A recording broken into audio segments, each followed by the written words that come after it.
Hello. We're using this build today. This one right here. Look at it.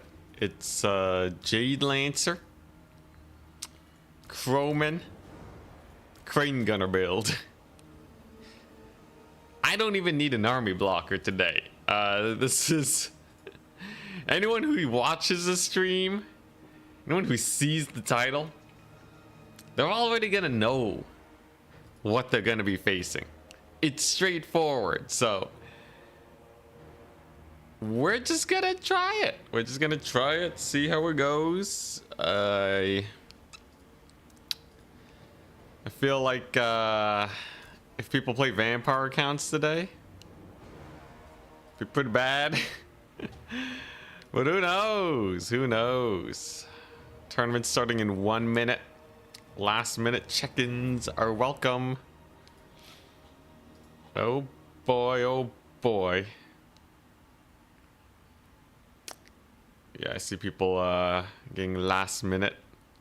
Very last minute here.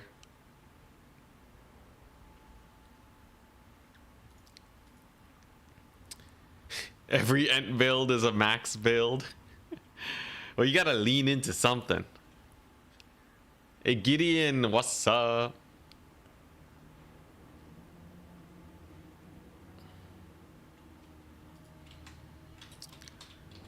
All right.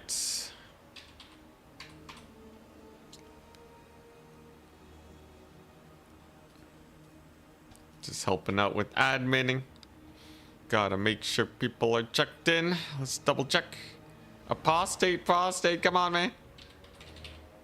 Remember to check in. I think they're the last one. Once they check in, we're good. And then we should be fine. Yeah, I'm real excited to try this out. Yeah, if I can bring this into the grand finals, that would be sick. I gotta figure out which factions I actually want to bring it against, though, because I don't think it's gonna work versus everyone, nor will it work on every map. It's a proper stress testing of this build today.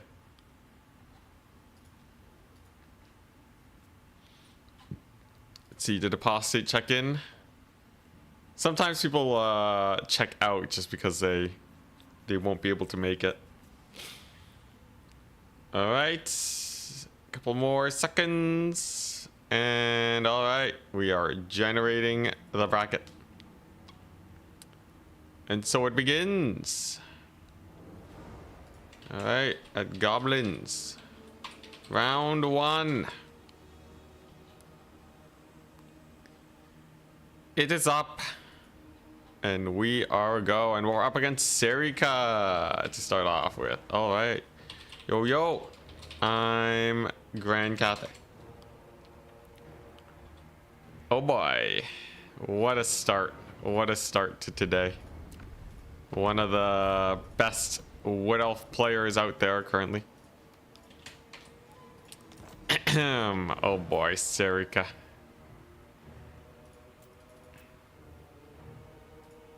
Was this floppy heads? What, is he playing Chaos Wars or something? What does that mean? What's the floppy head faction? Empire. Oh, I see. Great swords. I see. Giselles with the crane gunners. Yeah, I wish Skaven could pull this off. Unfortunately not.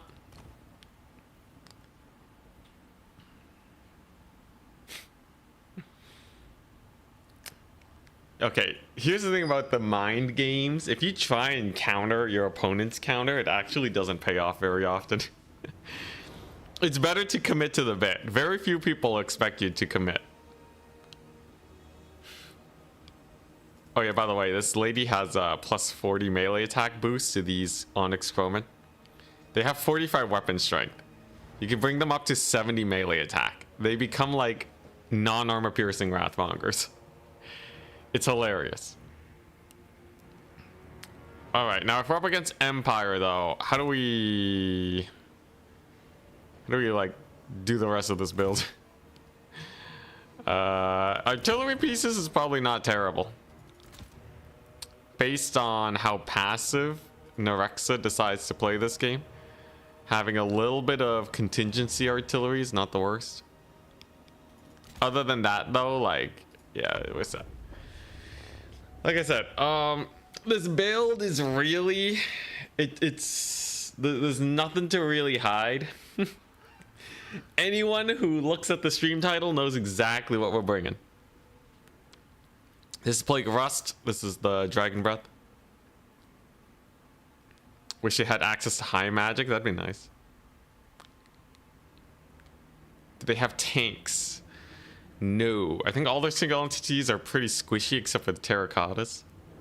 Terracottas are pretty tanky though. Walking tanks. Floppy hat is Empire. Come on, man. He said floppy heads. What am I supposed to? How am I supposed to piece that together? What makes Jade Lancer so good? Harmony.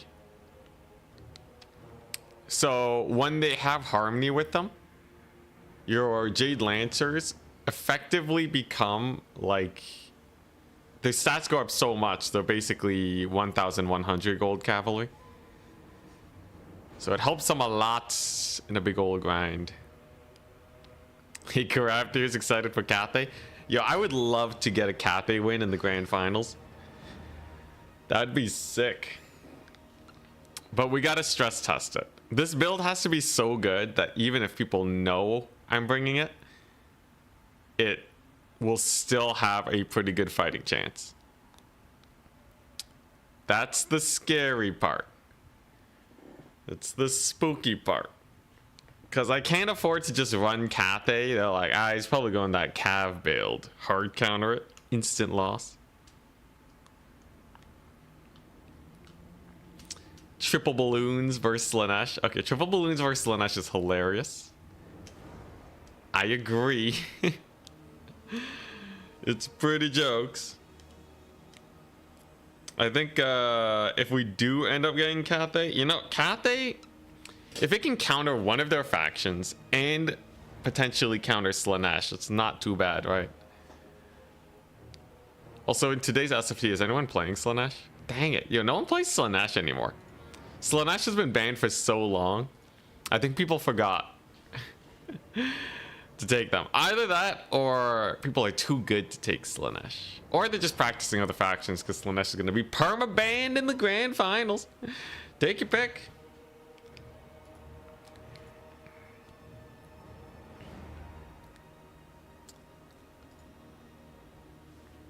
Longmas are just worse Crowmen, yeah. Longma riders are like twice as expensive and about just as good damage wise. The Regiment of Renown is like 2.5 times expensive, and they just have some armor piercing, but we have Plague of Rust. Oh yeah, that's true. This is the lowest win rate faction. True. Oh yeah, no. Crowmen, do they kill Fireborn without Plague of Rust? Or do you need Plague of Rust for that? What are the restrictions in the grand finals? No Thunder Tusk, no Pavane. That's it. I think that's literally it. Or Thunder Tusk is limited to 1. No, it's completely banned. Dang. Not a single Thunder Tusk will be seen. Regardless, I do actually like Slanesh. Slanesh is like one of my favorite factions. So yeah, we'll see. Gotta root for the Empire. Go for it. Prepare to have your hopes and dreams dashed upon the rocks of defeat. Or I will get wrecked because Nerex is really good. One or the other. Okay, Regiment of Renowned Longma, obviously. They'll kill Fireborn. Oh, but they like delete Fireborn. Anyways, that armor piercing's good. It's just like our Longma will get hit by like a Buna, or they'll get, you know, there's a lot of ways to bully them. Counter charge into insta-death. I'm not Charix. I can't keep them alive. You gotta babysit them so hard. Your turn said Charix is like a young'un. I'm gonna know how it feels to be an elderly man. The young man's game. We'll see though. If I beat Charix in the grand finals, that would be amazing. Going full tryhard against Charix will be quite something. Because usually when I go full tryhard, we do stand a pretty good chance. But it is exhausting.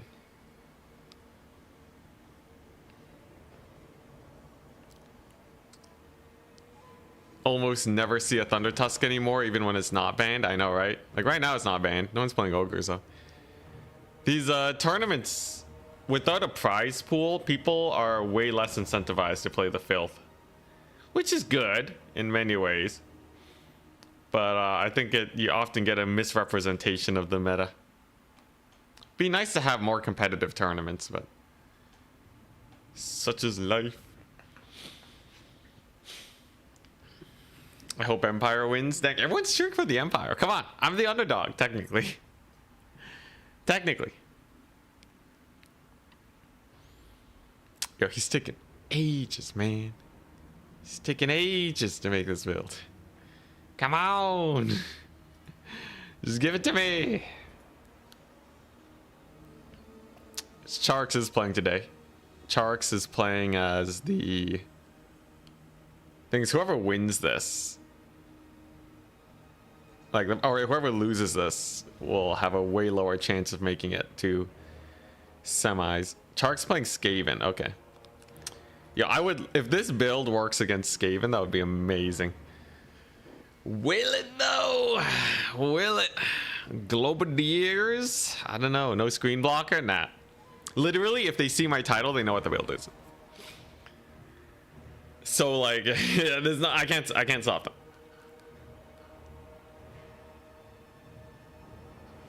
Based Skaven player, dude. I would love to see if Skaven can beat this build. Where the Longmas at? I cut the Longmas because I don't think they do well against Empire. Yo, did you guys see my win in Turin's tournament yesterday? Of course we won. I played Slaanesh, and there's a lot of Vampire Counts players. Someone complained that there are too many Vampire Counts players in the previous match. In the previous tournament. So I was like, okay, fine. They were like, oh my god, I hate Vampire Counts. I'm like, you know what, fine. Don't like Vampire Counts? I'll play Slaanesh. Honestly, I didn't want to play Vampire Counts much anyways. And playing Slaanesh is so fun. Legit, one of my favorite factions. Slaanesh. I like that mobility, man. When you get Forsaken at 50 some odd speed. Is the stream down? What's this? Oh, you missed the Slaanesh stream. Oh yes. Stream's up, we're good. Yeah, it was on Turin's. We did very well. Oh yeah, another good news. I'm fully partnered with CA now, or whatever they're. I am a like a content creator. The content creator program. I'm maxed out. I'm in the same big leagues as Turin. It's great. So that means when the DLC inevitably gets ready to come out, we'll be able to cover it right away. Pretty hype.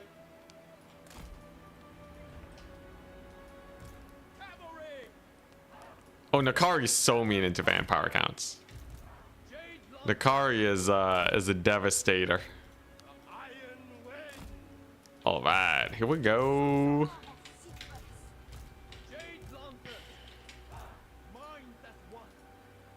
Ready, good luck, have fun. So let's take a look. If he has a cavalry-esque build, it'll become a big old cav grind. If he has an artillery-based build, we full rush it. If he has wagons, probably hang back and get like a cannon or crane gunner. All that work paying off, yo, it feels great.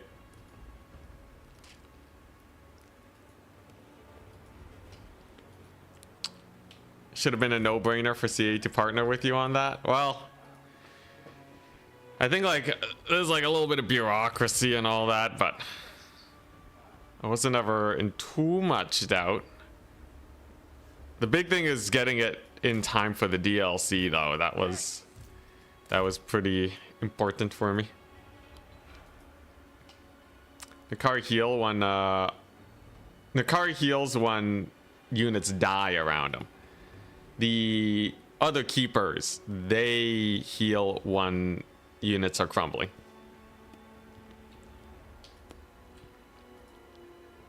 Come on, Nerexa. What are you doing? You got 13 units. Just come on. Nerexa again, the perfect positioning. All right, there we go. We're good. Good luck, everyone. And they have some skirms. They have a witch hunter. You are crazy, my dude. Knights of Black Rose. All right.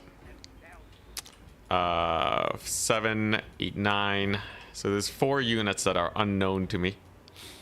I gotta weed them out. Gotta weed them out.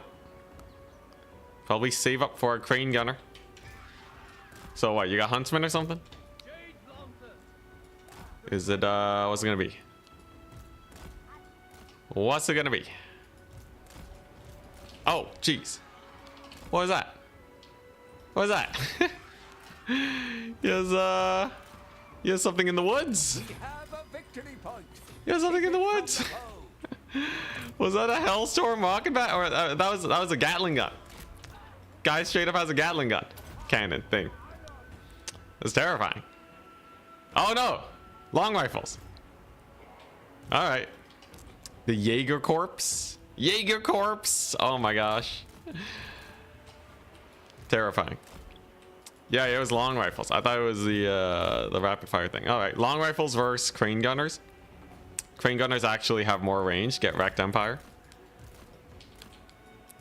So yeah, we're just gonna use these guys to poke away because they are magnificent, and there's no way he rushes me down. Not with this much infantry and pistoliers. So I should be in a fairly comfortable position. Let's just capture this point. Get another one. Get another crane gunner. And yeah, we're just gonna control the space, right? Guy cannot do more than a simple double cap here. Or he can't do more than a single cap, really. Not with these ladies. They're gonna crush it. He has Geltonator with the Plague of Rust. Good old Plague of Rust. Classic. Yo, you really want to get in range of that? That would be a bad idea, I would say. A reasonably bad idea. Huzzah! We got a little itty bitty volley off. Now remember, we outrange these guys, so first shot advantage should hard carry. We'll see though. Regiment of Renown versus non-regiment.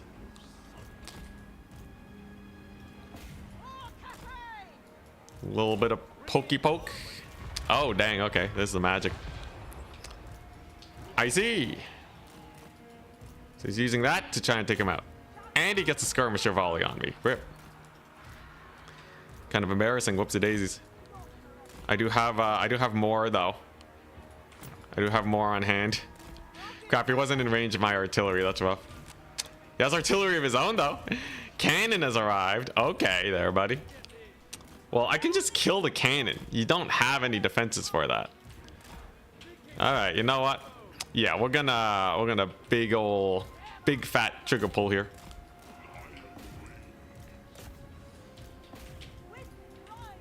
Because there ain't no way you can survive this right now.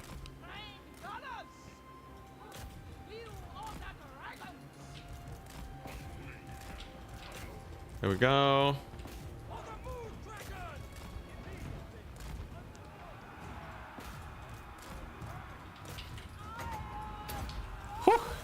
Lot to micro, lot to micro. There we go, and then we take out his range units there. Get a little bit of a breath attack in that direction. Very nice. And then with the most of these units down, I think we're pretty comfy here. There we go. Unfortunately, my artillery in a little bit of an awkward position, but yeah, I think my opponent underestimated the fact that I had a rather ludicrous number of cavalry units. I think he may have underestimated just how much cavalry we had to bring to bear against, you know, the witch hunter squad. Demogryph knights are here though. Probably gonna have to disengage from that, but at least his rifles are down. There we go. Trading wise is okay. Trading wise, we are decent. There you go though. So just pull back. We're gonna wait for our next plague of rust to beat up those demi knights. Or you can just hit these guys up right now. Why not? There you go. Peasant horsemen are gonna be hype. Empire doesn't really have cheapo cav, so that'll be pretty nice for us. Big oral artillery strike looking pretty good. All right, there we go, and we're firing away. Let's go over here. I gotta actually like get these demi knights though. That's the problem. There we go.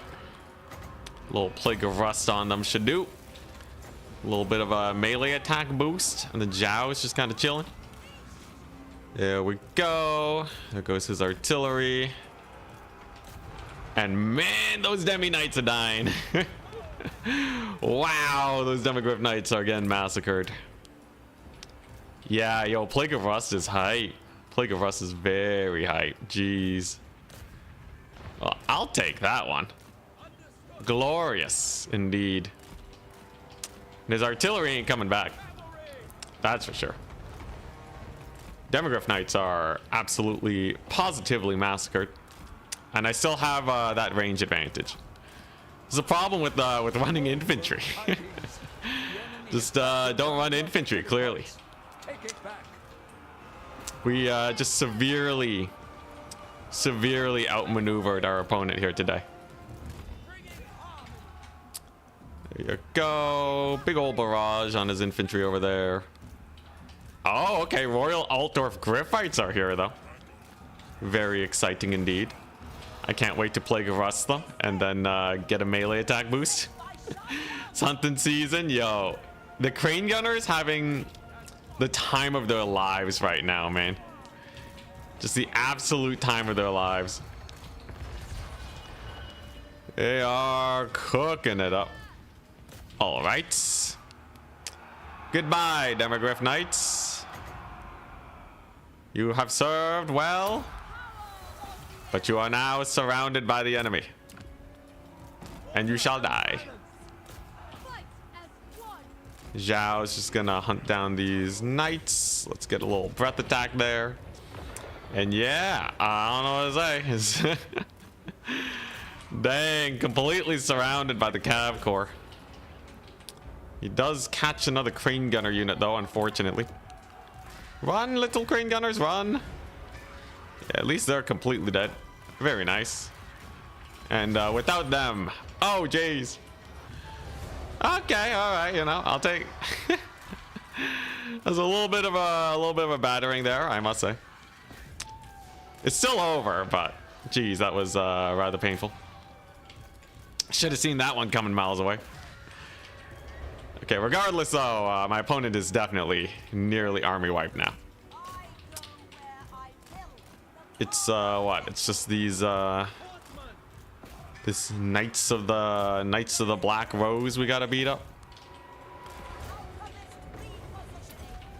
There we go.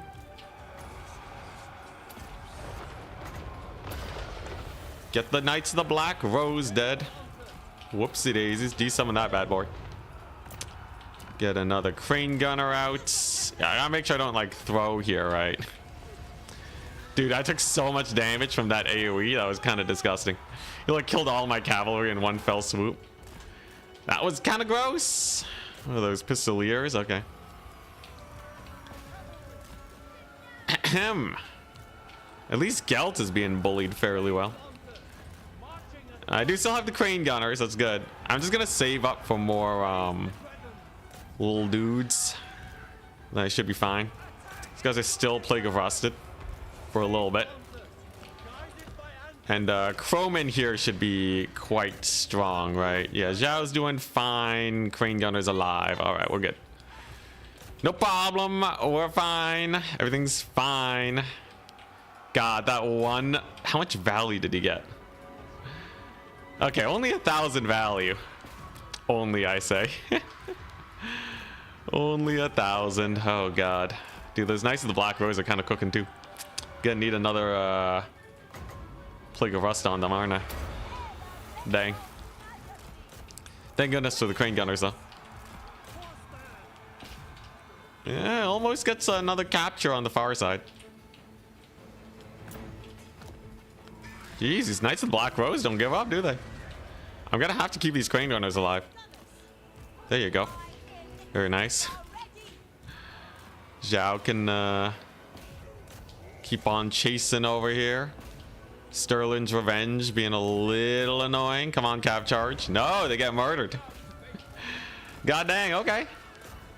So that actually, yeah, it changes things a little bit. Okay, we know Zhao has a heal, so he shouldn't have to worry much. I'm going to need to re-secure some points though. Unfortunately for me, that's what we're gonna have to do. Yeah. Oh boy. Alright. Alright. At least we have harmony here. That's another Knight of the Black Rose though. Let's get some cav in there. Look, Zhao being alive means that everything will be fine. I can capture this. The thing is, we're both like running out of units, but he's running out of units just a little bit faster than me, right? Zhao has a heal, so he doesn't care about taking pistolier damage. If anything, he welcomes it. Okay, here we go. We kill those Knights of the Black Rose. Oh, jeez. Those Sterling's Revenge are such a menace. I can't believe it. Hey, we still have that point capture, though. All right. Peasant Horseman. We'll beat him by just having more units. The power of more is with me. There you go. All right, we got that guy routed finally. He actually almost brought it back with that crazy bombardment. Okay, there we go. Another Plague of Rust, which means the doom is nigh. Harmony means I'm getting a pretty sick buff overall. Yeah, it's a triple cap. So I'm going to have to recapture these points. But as soon as these guys are dead, we'll be fine. Zhao has that terror out action. And I have two peasant horsemen over here, getting ready for the capture. So in theory, capture point should not be too bad. Jeez Louise, Knights of the Black Rose though. Did they not terror out? I guess they don't. I guess they don't. That makes sense. It's another Knight of the Black Rose. Terrifying.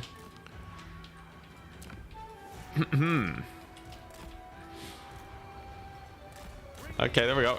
Finally routed them off. Okay. All right. All right. Here we go. So he's stalling now, right? My opponent. He's stalling to get the capture points. There you go. Crowman charge is solid. He's actually just gonna kill me with Knights of the Black Rose. This is crazy. I will be able to get a double cap soon though, at least. And obviously the Crowmen here are pretty hype. Come on, peasant horsemen, get in there. I got too comfy again. Okay, that's one capture point. That's one. That's one. Can we get a two? Can we get a two?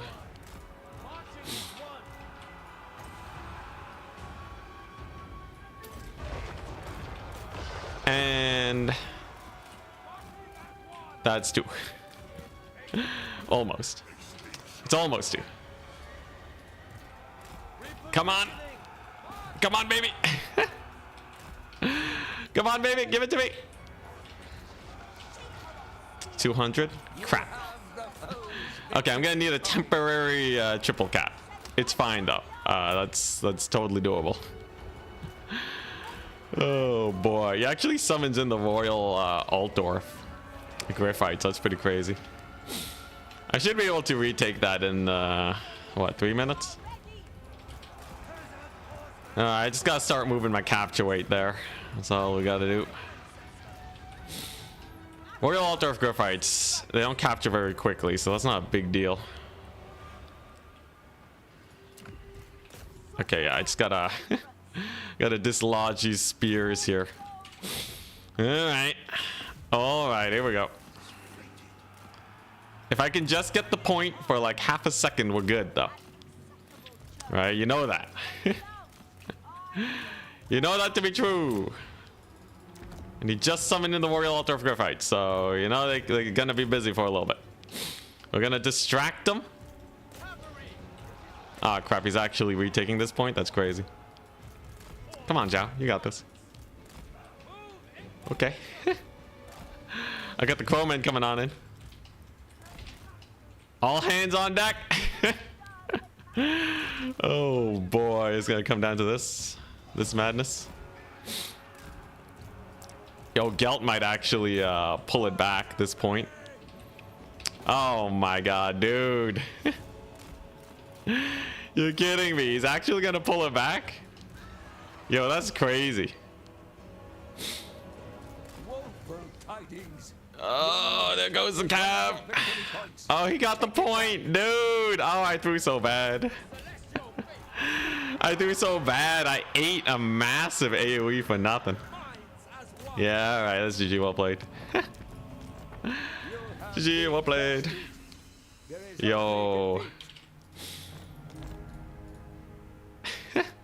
Am I tournament ready? No. Cathay's tournament ready though.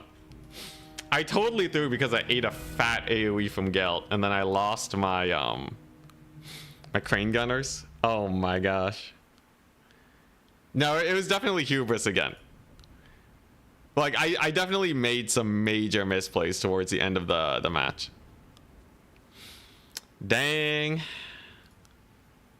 Crazy. Let's see, artillery didn't do that great. I wasn't the biggest fan of it, but yeah, I will say the Knights of the Black Rose were definitely really good. They did not want to die at all. Whew, crazy match. All right, we'll pull it back though. Dang. What a scrap. Alright, so that's Empire versus Grand Cathay. Empire wins. As long as I win my next 3 though, we're very likely to make it. Unless Serica decides to like throw some matches. That would be the biggest BM. Let's see here. Alright, advance the Swiss. That's definitely winnable though. That's definitely winnable. Let's see here. Announcement Cerny at Goblins round 2. Alright, we gotta lock in though. I'm up against Attack Speed Enjoyer.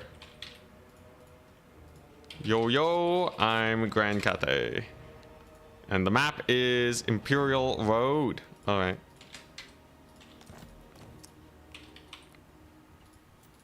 Definitely, I'd say the biggest thing is making sure the crane gunners stay alive. The crane gunners gotta live. I think I want way less cavalry. Probably only need the 3 crane gunners.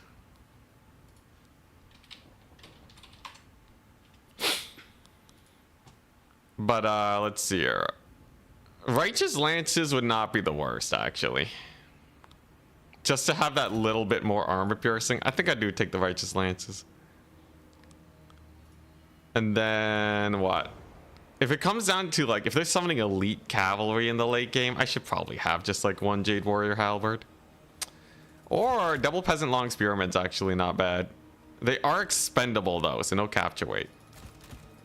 So maybe one Jade Warrior.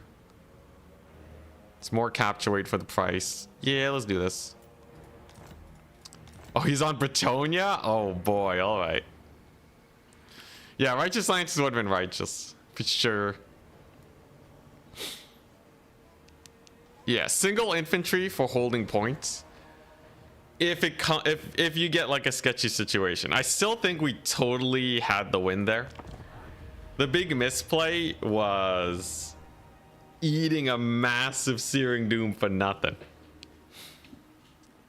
I like way overstacked on those Demogryph Knights, and then I didn't keep my Crane Gunners alive.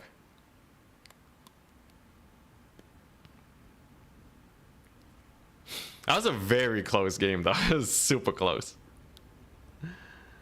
Show him who the real Cav faction is. Yo, if Cathay can beat Bretonnia, that would be pretty insane. This is work against cheap Bretonnia Knights. So my Knights, my Jade Lancers with Harmony should do better than Knights Errant. They should do better.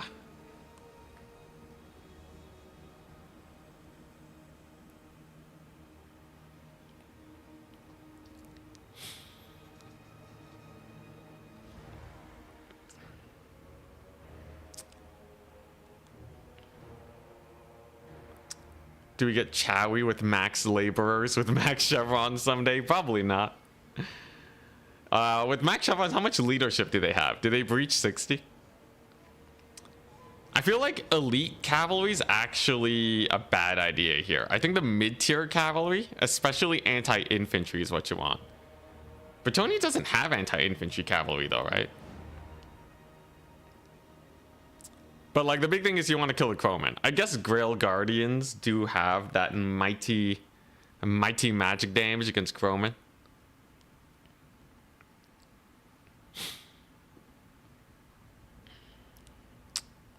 I do have a cannon though. My artillery is far superior to Bretonnia's. They have 45 morale. So we'll go up to 55. At max chevrons, how much do they cost? 200 something. Compare them to like a spearman unit. It's almost there. It's almost there. Max chevron goblins have 42. Wait, it's at max chevrons that they breach 40? Oh boy. Oh, that's terrible. Bretonnia has no good answers against Crane Gunners. No, if they win the cavalry fight, they'll run them down. You only want as many Crane Gunners as you can completely defend. That's the rule of thumb for today.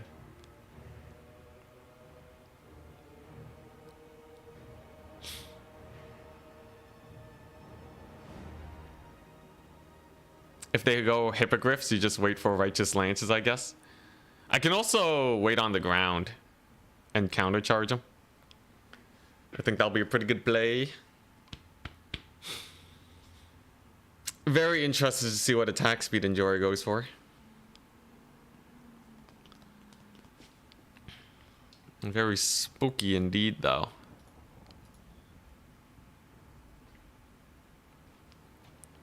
Let's take a look. How many signups do we have? Okay, so 1, 2, 3, 4, 5. The 6 people won their first round. So 3 people will have 2 wins. So at most you have 2 people with 3. Okay, yeah. So 1 person will have 4 wins. I think if I beat attack speed Enjoy here and I can outpace Rusto, I'll probably be able to make it to top 4. Although Martin might catch up. Very interesting. Okay, we gotta at least go 2. No, we gotta make it semis. I gotta increase the Cathay win rate 40, less than, or is it 41% or something is too low. They are as weak apparently as Slaanesh is strong. Embarrassing. No more peasant versus peasant wars, only the most elite. I'm real interested to see what attack speed Enjoyer decides to bring here today though.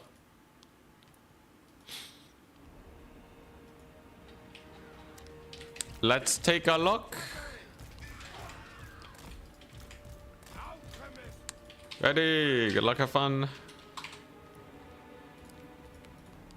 14 units, okay. So Righteous Lances are probably a good pick. And I'd probably take one Crane Gunner just to poke and force him forwards.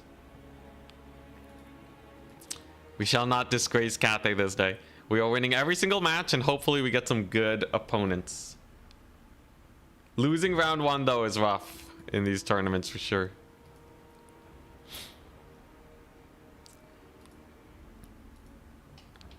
Man, that Empire game. What a throw. I gotta really lock in for the tournament.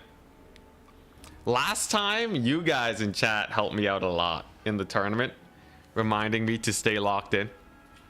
I always get too comfy when we get ahead. Same thing happens for Warcraft. I don't know what it is. We shall not let it happen again. He's taking his time deploying, so he probably has some infantry.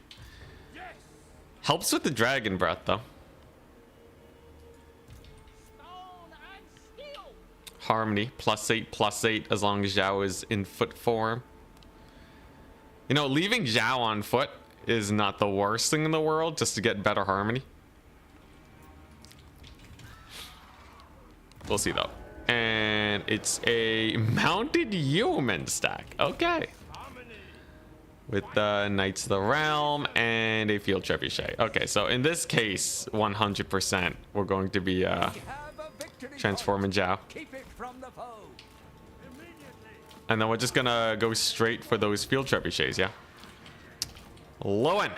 Louis here, alright. I think I do summon in my my infantry now. Alright, and Zhao needs to transform so he can hit up those trebs.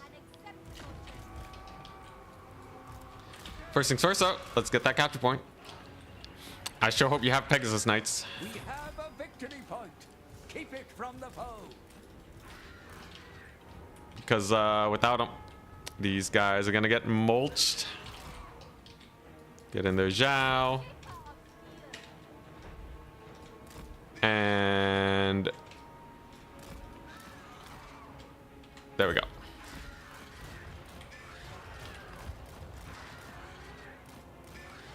Whew. A little spooky. Almost gets the dodge off. That keeps him alive. Oh dang, he actually did get it. They lived. Nah, they're routing now. All right, sick. All right, so with them gone, now it's pretty comfy, right? I just start cycle charging these here peasants. It's not like there's a lot of knights to counter charge me. Now I'm gonna bring in one Crane Gunner in here. There you go, pretty big hit. Pretty big ol' hit. There we go. Let's counter charge them. The Plague of Rusted, so they just should die. And he has a bunch of skirms here, right? What is that spell? Oh, that's Louis' big old debuff. Just gonna avoid that. These Crowmen are distracting 4 skirmishers at once. So a fairly comfortable time. And I am just going to use my breath attack because I had a lot of magic last time, so this should be pretty comfy. Crane Gunners are here. With the Crane Gunners, we can definitely get a lot of work done. Although he's just kind of bullying my my little caster here. Not the most comfortable fight I've ever taken. Definitely could have been a little cleaner. But overall, I'd say it's not the end of the world. I do see those Knights Errant though. I gotta make sure them Crane Gunners stay alive. I will have the Righteous Lances in a sec though, so can't possibly be that bad. Caster's still getting bullied. Oh dang, she gets terror routed. Okay. I will have those righteous lances very soon, though. And she'll probably rally. Come on, righteous lances.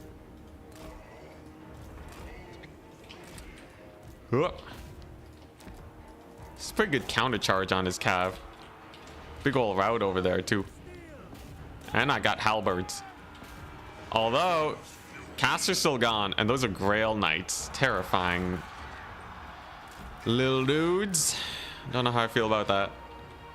Definitely don't want to get countercharged here by those Knights of the Realm either. Righteous Lance has just deleted his Knights Errant, though. So, I think we're okay. His skirmishers are very far away. There's another breath attack to free up my halberds to hit their true targets here. And we'll just have to see how this mosh pit fight goes. Grails are spooky, right? Yeah, I don't really want to fight that. Screw that biz. I'm out. I'm dipping. We're gonna rely on the green gunners instead. You know what? Zhao can actually transform again. Get my harmony bonuses back to max. That seems like a much more comfortable position indeed. Caster's back at least. Oh, what the? Where'd these guys come from, bro? I don't even know where they showed up from. Well, that's a little bit of a problem. As my poor crane gunners now are gonna have to disengage. He just keeps spamming the Knights Errant on me. Alright. At least we got the Righteous Lances, and it's not like he has a crazy rock drop or something on me, right? Halberds are still on the point. Zhao is still there, and yeah, okay. Righteous Lances are pretty good. Oh boy, I can't believe I thought about not taking the Righteous Lances before. Are you kidding me? Melting them.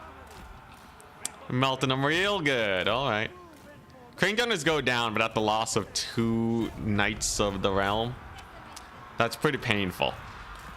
I think you usually don't want that to be happening. Righteous Lance is just going to go for that rear charge on them. Take them out. Get a little bit of a surround here. Remember, we have full harmony. So I should be sitting pretty comfy. It's those Grail Knights that I am most worried about. So we're just going to stall them with a couple Crowmen. Then maybe get my halberds on their face. Holy crap, they just front charge the halberds. Okay, kind of terrifying. One of your units has been destroyed. Looks like Zhao is doing okay. It is terrifying. All right, oh geez, she just blew herself up. All right, that's fine. Let's take a look-see. I have a cannon. I am down trading tremendously against the guy that's healing like crazy. But the Crowmen are killing the Grail Knights with the Righteous Lances, so maybe he still runs out of units. I do still have a cannon here. That's pretty hype. Most of the value actually is on Lewin, so yeah, if I just kill these guys with that Plague of Rust, then we're fine, right? A regrowth is going to be a little rough, but yeah, it's not too bad. There you go. Big route, big route. Dude, this one halberd unit is actually insane.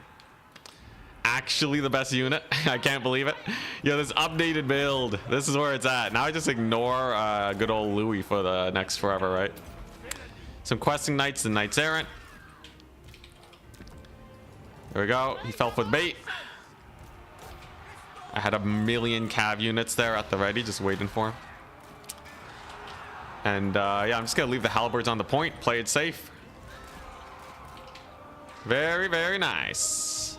Very, very nice. So yeah, I got Zhao. Can he attack? Okay, Zhao apparently can't take attack commands anymore. No idea what's happening there, but sure. Dude, I don't know why he's always so glitchy. Yeah, he just doesn't want to take attack commands. Okay, there we go. He's back. God dang it, Zhao. Don't freak me out like that. Alright. Halberds are still cooking, though it looks like they will probably rout soon. Righteous Lances are definitely injured, but not the end of the world. Unfortunately for me, though, there's a lot of death. There's a lot of death happening. Definitely gonna need to get Crowmen here to hopefully provide that harmony to these warrior halberds. If I can just get that, mayhaps we'll be okay. Come on, Zhao, beat him up. Come on, harmony. Okay, there we go. There's a harmony. Oh, jeez. All right, halberds can cook now. Halberds can absolutely cook. Alrighty.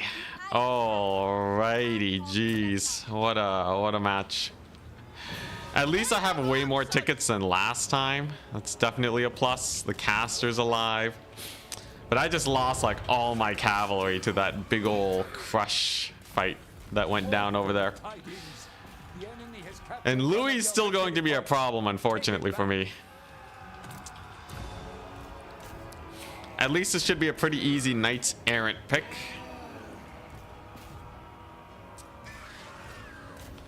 Questing Knight should go down over there. Very nice. We do still have that harmony. As long as the Crowmen stay close enough. No, they routed. That's unfortunate. I can't believe it. How'd they rout, bro? Ah, that's so brutal. What am I supposed to do now? We're triple capped. Down trading. Yes, so much cavalry in reserve. Dude, I don't even know if these builds work against a normal Cathay build. Oh man. Although here's the thing though, right? I'm not gonna roll the dice in the grand finals, so it kind of doesn't really matter. Dang. All right, let's give them that attack boost. I can't believe those guys routed, bro. Okay, Knights of the Realm, they should die over there. I have some peasant horsemen. Unfortunately, it's just going to be like impossible to kill these cav units, right? Not without like a lot more Plague of Rusts. Yeah, it's pretty good damage though. Overall. Zhao is, I don't know. I gotta spend my magic somehow, right? Might as well just chuck it out there. Just a couple Knights Errant, not the end of the world. And we do get a rout. That's pretty good. It's a good start. It's going to be another very close match because it's going to come down to value trading and whether or not we can actually capture these points. He saved it for the Royal Hippogriffs? Dude, that's insane. Okay. All right. Can I route these guys off and capture the point before the Royal Hippogriffs show up and kill everything? I don't think so. I think we lose. Dang it, man. Ah, such a shame. Yeah, Royal Hippogriffs have arrived. What if I transform Zhao? What if I just transform him? Maybe I can actually just capture a couple points and then we're fine. Royal Hippogriffs actually did disengage. That's pretty good. Point number 1 secured. I can secure a second point. Royal Hippogriffs are nothing.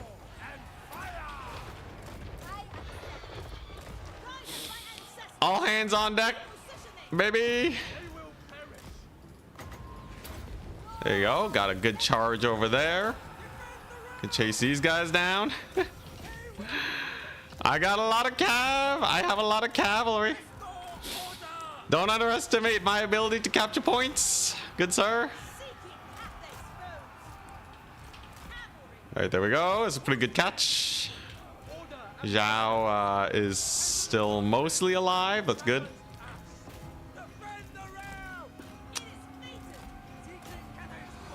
Okay, come on. Come on. Run, Zhao. Run. Okay, there we go. Second point secured. That's nice. Unfortunately, my home point is definitely going to be a little bit more sus. Come on, baby.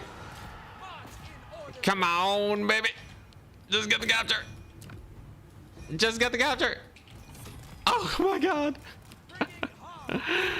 Oh jeez. All right, there we go. That's the point capture. Let's go.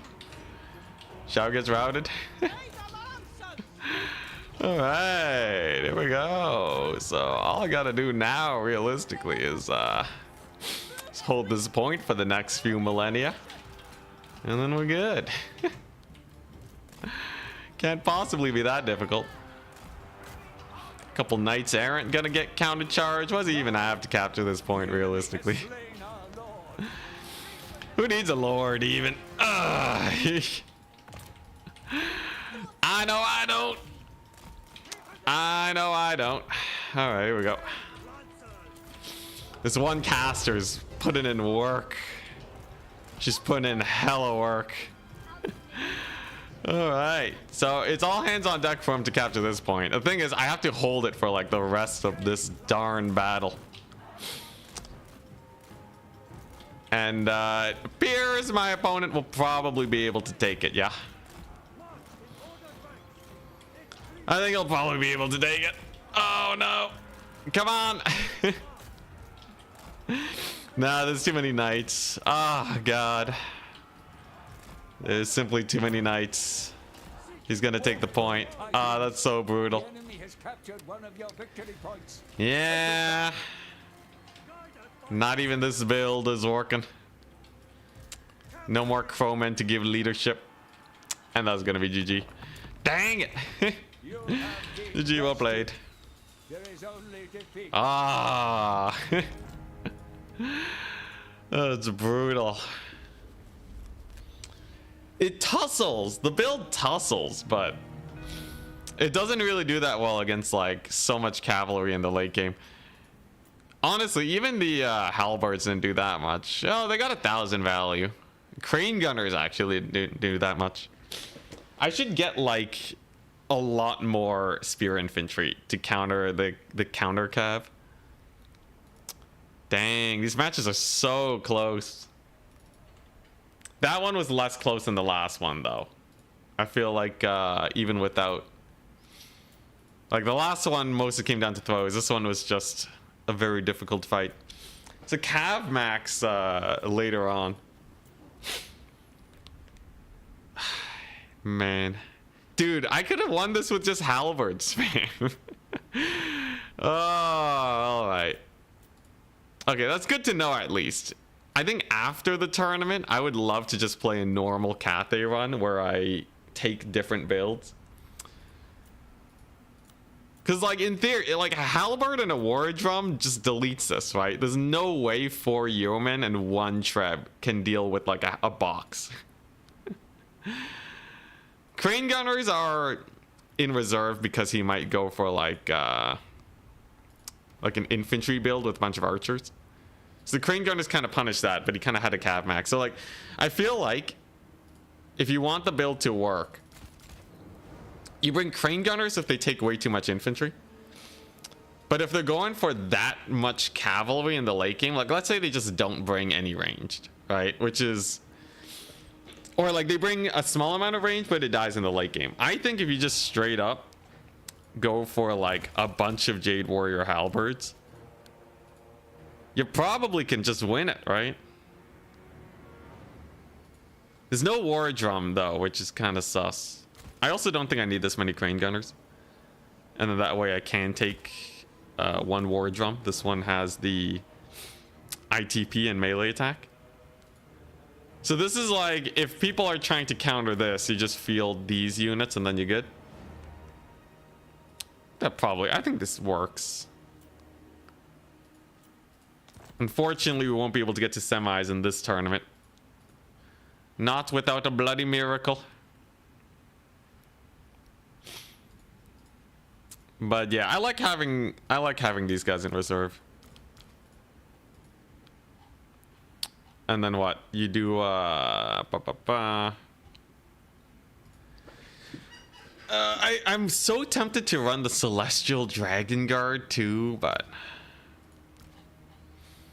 man, are they expensive.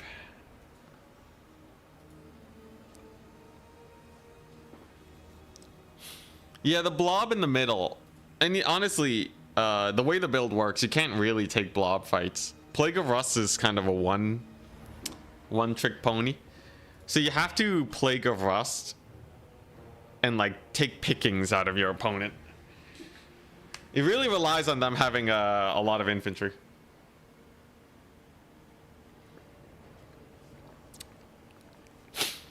Yeah, this just slowly becomes a normal Cathay build. It is actually pretty close to a normal Cathay build, just kind of flipped. I don't actually like the Peasant Horseman much either. I might just go for double Spearman. Oh my god, it is just becoming a normal Cathay build. Okay, this is pretty good though, right? Now we have the Righteous Lancer, so you can commit another 2,500 gold to cavalry. And then you start spamming in the infantry.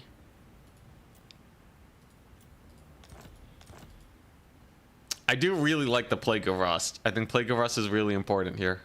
But I should just stop summoning in Crane Gunners. For sure.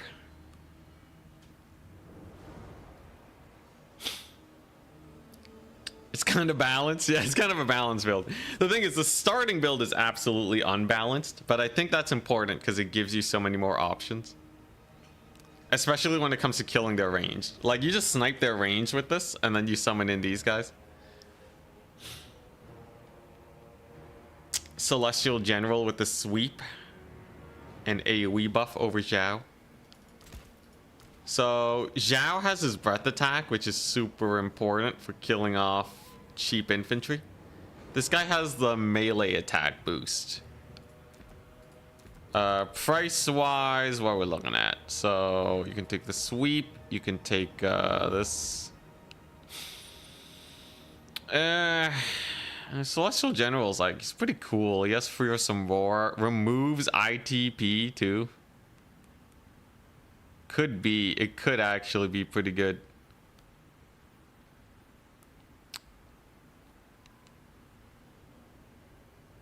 Has a leadership buff. I could take Searing Doom actually. You know what? This actually feels a lot better.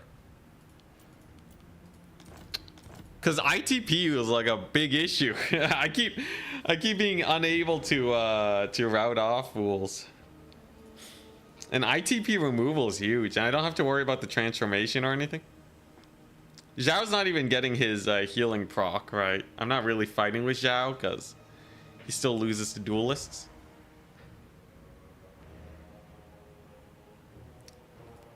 I like this. I think it's nifty.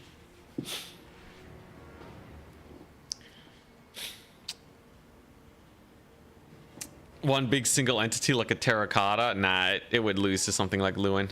The cycle charging is really brutal. For you guys, single player is not a challenge anymore, I guess. I've played like, you know, like what, 10,000 hours of Warhammer. Single player is still fun though. You'll definitely be seeing me play the new campaigns when the DLC comes out.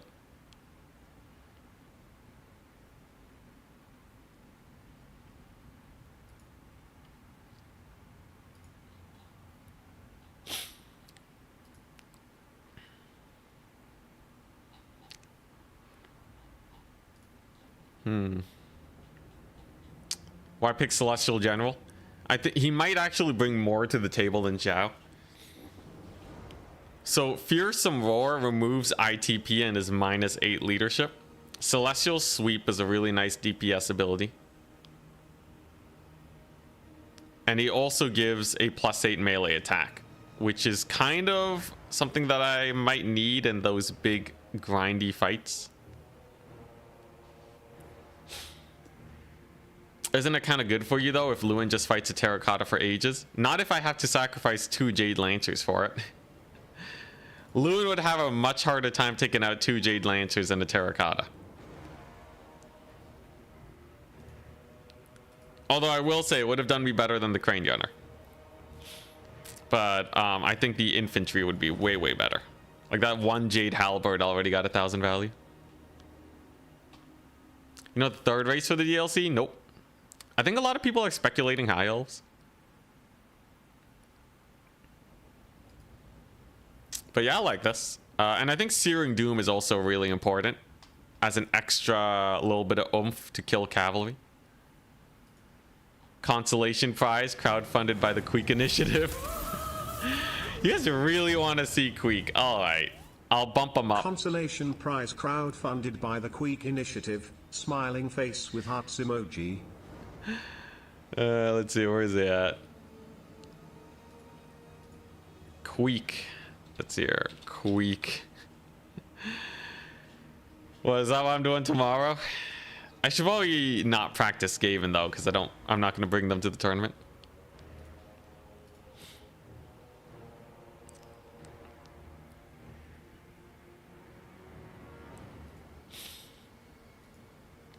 Queek is surprisingly, he's not that bad versus dwarves. A faction without magic.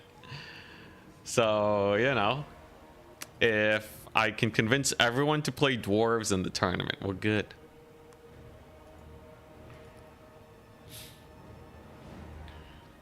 On the plus side, at least I get to scout out Charix more before the tournament. Probably Berserk too. He just beat Serika also. Dang. Yo, what's Berserk playing? You know, maybe this is actually better for me. Scout out my opponents, right?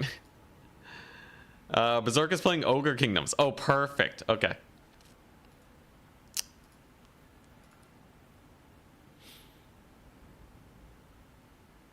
Cut those crane gunners, could get some skirmish cav. Say what? What are you talking about?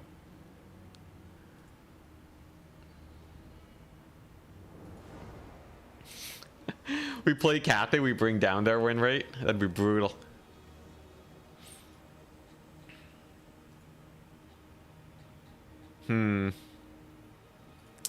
Honestly, I'd love a rematch. I still think it's probably still a little sus. Like, it's not a situation where if I rematch, I think I'm guaranteed to win. But I definitely think, like, this build has a fighting chance a lot of the time. I do really like this Celestial General too.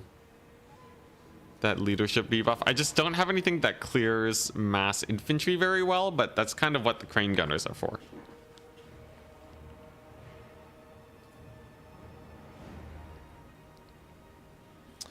I probably need one more crane gunner though. I'm looking at the build. I think you need one more crane gunner just in case, right? Okay, you know what? Maybe one Celestial Dragon Guard. Because, like, I don't want to over skew towards these, like, weird cav builds, right? I need just enough, and that's it. Just enough spears. Man, the Celestial Dragon crossbow feels a little extreme, though. I don't think he'd be useful in most situations. So many times I'd probably cut him and swap him out. I think it's faction dependent.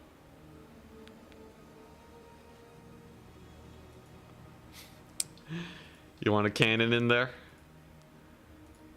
Cannon doesn't trade out very quickly, sadly.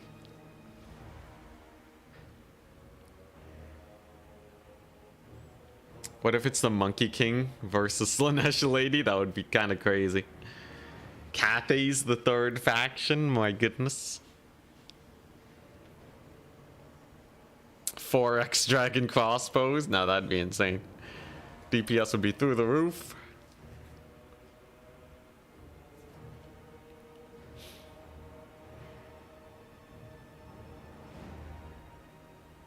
I need a tournament that's just dwarves, Skaven, and greenskins. Call it the Karak 8 tournament. And then we will run Queek. Might as well make it Belagar and Skarsnik too while we're at it. And I do think Skaven win that. Although greenskins definitely have a good shot.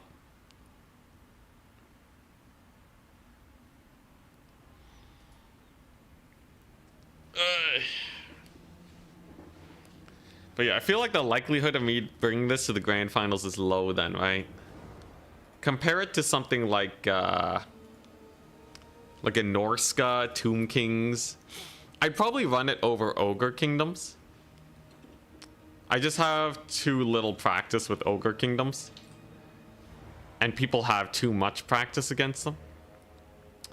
But like, I have Kislev, Beastman, Slaanesh, Empire, Bretonnia, Wood Elves, Vampire Counts, Warriors of Chaos, Tomb Kings, Norska, then Cathay. So there would need to be some crazy bans. Though, as a Slaanesh counter, it would be hilarious to try out the balloon build. That would be pretty insane. I just need a second counter. Yeah, I think if they go Slaanesh and like Bretonnia, Cathay's not bad.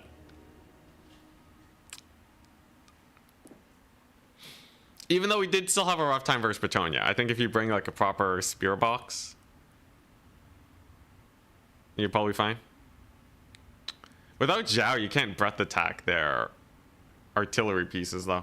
So it is a little sus. Then again, their artillery pieces kind of suck, so what damage are they gonna do anyways, right?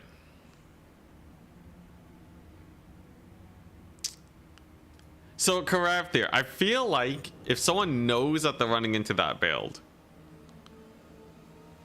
and they don't misplay it, I think they can win just by capturing too many points, though even that's kind of questionable. You can make it where you just dominate the skies as Cathay, because Crowmen are so powerful against Furies.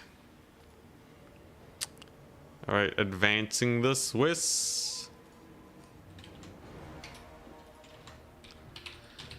Goblins round 3.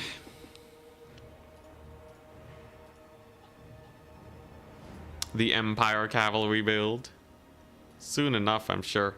We're up against WMW. Okay, at least we're still getting some pretty good players.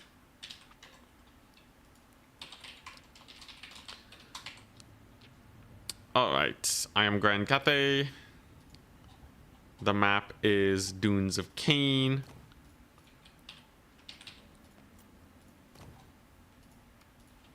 Alright, and these Warriors of Chaos, perfect.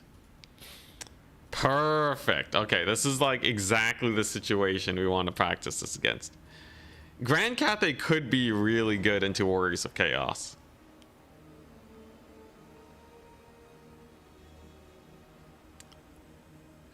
Did Turin say there was a tournament today? I don't know. He hosted a tournament yesterday.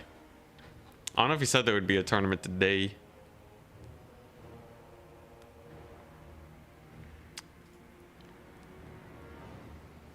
Yeah, the general with his Mortis effect. And then you end up with like just Azazel. And then Azazel will get surrounded by Crowmen. So like Slaanesh really, and it's like almost bait to bring in Marauder Horsemen. Like straight up, you just have to try capturing the points, but Cathay's up trading you up into you like crazy. And then what? There's like a million wind spells to kill off their elite infantry. If you bring a ground lord, you're just gonna get shot to pieces because your only flying unit is Furies.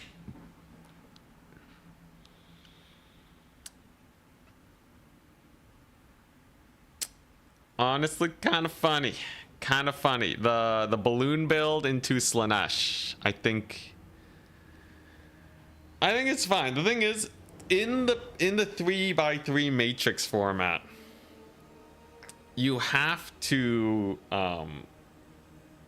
you get an advantage if your faction is good against 2 factions. So yeah, I'm guaranteed gonna be fine against Slaanesh. But what do I do against like Beastmen? Do I go the same build? I don't think so. Although, then again, Beastmen don't have a lot of air. Though they do have normal Ungors, right? I think that might cause some issues. Just a few normal Ungors. And then, like, the archers just shoot you to death. Because those balloons don't rout them off that fast, right? Yeah, you need a faction with, like, essentially no ranged. Yeah, I think it only really works against Slaanesh, but I could see the Cav build doing okay versus some factions. Really want to see how they do against WMW's Warriors of Chaos. If I lose this one, then like, I don't know. Bottom tier for the Cathay. When's the DLC going to finally drop? I have no idea. And even if I did, I wouldn't be allowed to say. Fingers crossed soon, though. My goodness, I could really use the hype of a new DLC.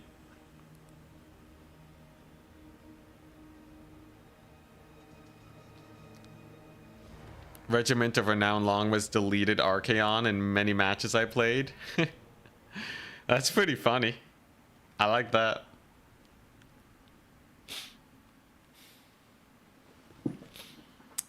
Burn the body, sear the soul. All right. I think Cathay would be a fine faction in like a best of 5. You joined the partner program, don't you know? That's what I just said. I just said, even if I do know, I wouldn't be allowed to say. Come on, man.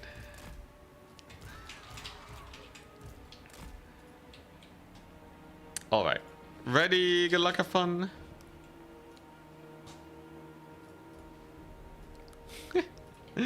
Imagine getting into the partner program, leak the release of the DLC, instantly get removed from the partner program. Worst career YouTuber in the world.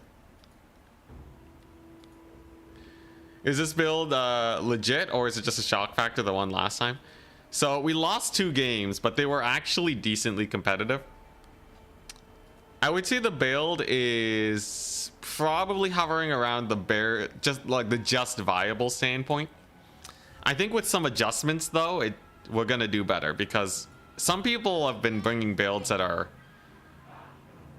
not as good. Like, people are just spamming cavalry in the late game and they actually don't have that much range. So there's a chance that the Halberd reserves actually hard carry here. Okay, yeah, so we went quad horsemen, some hellstriders, and a hell cannon in the distance. Okay. Some skull crushers? Alright. So this is not terrible for me, assuming I can actually kill that hell cannon. I think that's the big target for today.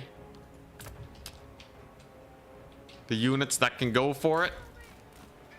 Probably, well, I think my lord can just go for it, right? I think we just go for it. Oh, Jesus, it's so far back. Maybe I don't go for it. That's miles away. Okay. Interesting. So this is a, yeah, this is just, get a Celestial Dragon Guard crossbow in here. This is my one and only range unit. I will cherish them. I will keep them safe. They will get a Valkyrie Spear to the face. Other than that, though, they should be fine. And we're just gonna ignore the hell cannon. It can barely cover the second point. It's fine. All right. So the plan here is to, yeah, just use these guys to mess them up. But yeah, like, I feel like these builds would not be that good into like a normal Cathay build. Maybe I'm crazy though. I've played Cathay so little and their infantry sucks so much that like I don't really know. Anyways, we'll just let him get the captures. It's totally fine. And because he has like just a cav max, let's just do this. Partial hit on the celestials there. It's not too much damage, so I'm not particularly worried. Even a second hit on them would not kill entities, it seems. But yeah, like full mobile versus a normal Cathay build is like kind of sus, right? So like I feel like if Cathay gets like a consistent coin flip, it's not the worst. Okay, so Valkyria, we got her ability proc. That's good. Here we go. We shall continue scooting on up. And we're just gonna slowly get this point, because that hell cannon is not going to be able to participate in the actual fight here today. Here we go. Gonna see if we can get some damage on the Valkyria. No way his cavalry corps gets in here, right? He's doing a good job stalling my push though. But overall, it's reasonably comfy. So the big test is whether or not our halberd spam works here. Right? This is a very, very cav heavy build. Valkyria's getting mulched by the crowmen. Very nice. Good to see, good to see. Oh, that's a good bombing one.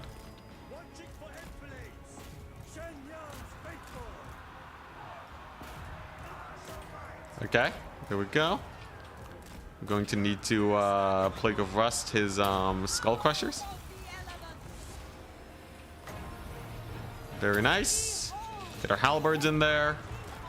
Get a few counter charges. And this should be a pretty good victory here, right? This should be pretty good for me. Because he has a hell cannon. Right? He straight up has a hell cannon that's doing literally nothing right now. This should be an amazing fight, as you can see in the top left. And indeedly doodly it was. Okay, yeah. Yeah, the hell cannon was like, well, what is this? This is like 2,000 gold. It's like 2,000 gold, just miles away.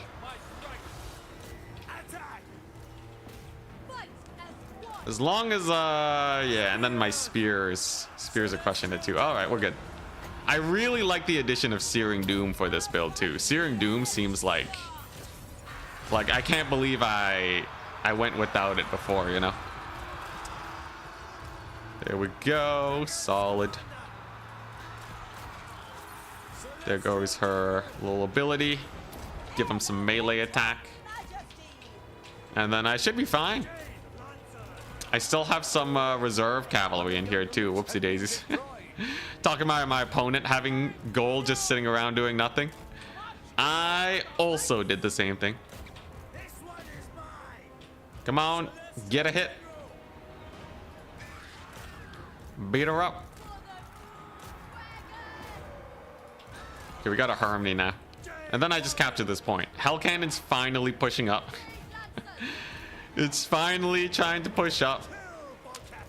Also, I really like the Fearsome Roar. I think that got some work done on him. Glorious. We still have our crossbows over here. I got a drum. I got a sick drum. Hell yeah. And yeah, this feels infinitely better, doesn't it? So much better. Although I think he took a fight that he didn't really need to. Giving up the point was fine. Could have waited for a little bit more infantry to get fielded.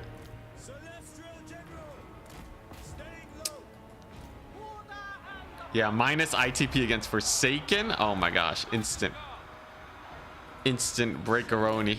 That Hell Cannon though, kind of put in work. But it is now in striking distance. Should be much easier for my guys to get on top of it. And with no units left to bear, this should be it. Whirlwind. Ah, yeah. I don't know how I feel about this ability. Celestial Sweep is, if you can get them to blob up, it's definitely good. If you just cast it willy-nilly, it's kind of hilarious how bad it is. Do not cast Celestial Sweep if they are not extraordinarily blobbed. Lesson well learned. Alright, here we go. This should be a pretty chill endeavor. Actually, I can probably just kill him, right? Valkyria is realistically not going to survive a Crowman surround plus my lord just chilling there. Gets her little bufferino. Doesn't matter. Not very much. And this feels much better. This feels so much better than last time.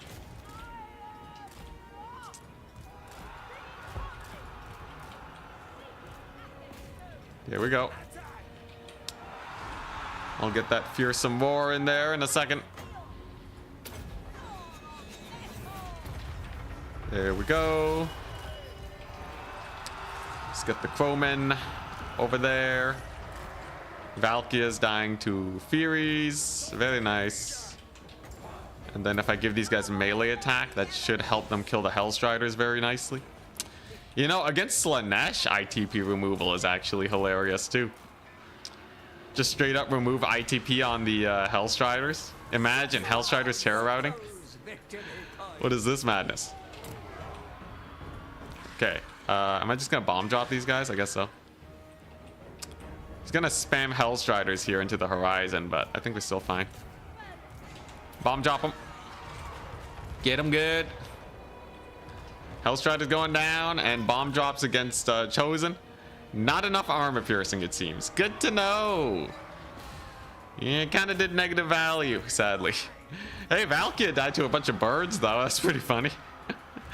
Dude, Valkyria got done dirty. I'm not gonna lie. Poor Valkyria. All right, so we know that with the few halberds, the build is not the worst. Holy Skull Crushers got deleted. Plague of Rust is great versus them. I think versus Chaos factions, it's not the worst, right? Like lightly armored cavalry and only a few high priority targets to take down is a nice one. Jesus, Chaos Knights suck so hard. I didn't even debuff them. They just died on the road. Yeah, I liked it. I like having the reserve infantry and reserve cavalry, depending on the situation. And if you run out of reserve cavalry, infantry is not the worst. That way I'm not stuck summoning in just crane gunners.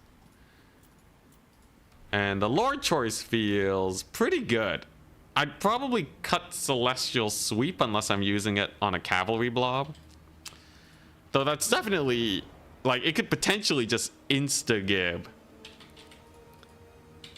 a lot of cav units, though. So, I don't know, maybe. Alright, there's no way we make it to the finals, though, even if we do win.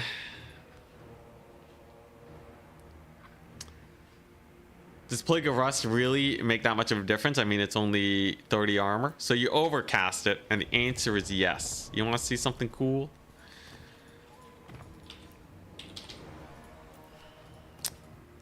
Look at this. Let's get ourselves... It's Empire, right? 2 Demogryph Knights. Feast your eyes on the power of Plague of Rust.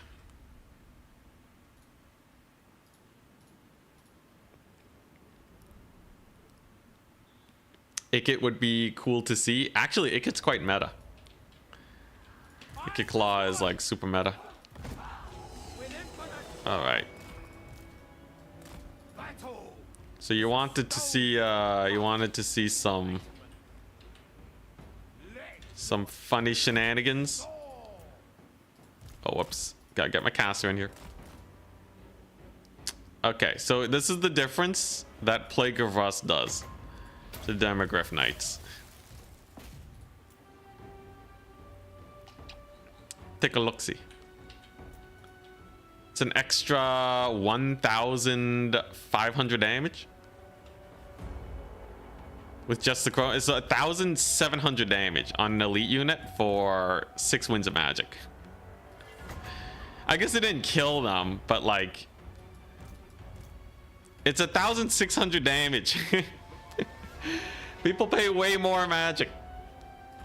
And it stacks the more damage you get. That's just one Crowman, right? With Jade Lancers, it would do more. So it's good. It's good. Although I definitely need that second spell. I need to spam Searing Doom for sure.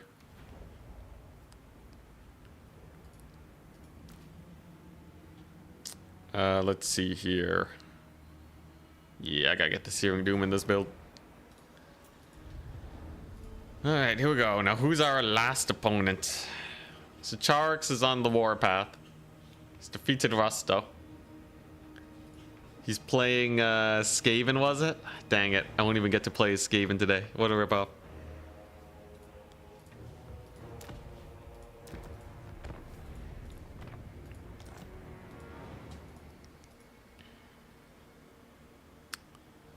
Yeah, if Turin hosts another tournament today, I'm totally gonna play Grand Cathay again. 100%. Ooh. Metal shifting. It's only 13 seconds. But with the number of spells I'm spamming, that's probably gonna be way better, right? Celestial Sweep is actually 200 gold too. I think Will of the Dragon and Metal Shifting is better. Base weapon damage, it's only 18 seconds though. Gives me magic attacks. These guys already have magic attacks. It's either that or the Elixir of Iron Skin, which is funny. Don't get me wrong. 90 armor for what, 25 seconds is funny. You know what? It's too funny not to take. All right, there you go. I think Brass Cleaver is still worth. 8 melee attack is huge, and you just shadow your mobility. I like it. I like it. Celestial Sweep is good, but like, I don't know if I can guarantee it all the time. Like most of the time, I'm trying to get these guys to live. The alternative is I tried to get best of both worlds. So like I take the metal shifting, maybe get rid of Iron Skin. Like I think if I can squeeze 100 gold out of somewhere and take the Celestial Sweep, it'll be good. The general performs pretty well. Fearsome Roar is great for them alpha strikes.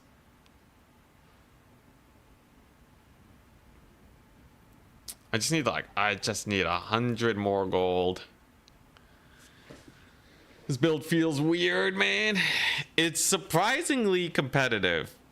Is it tournament ready? I don't know. So, what's this?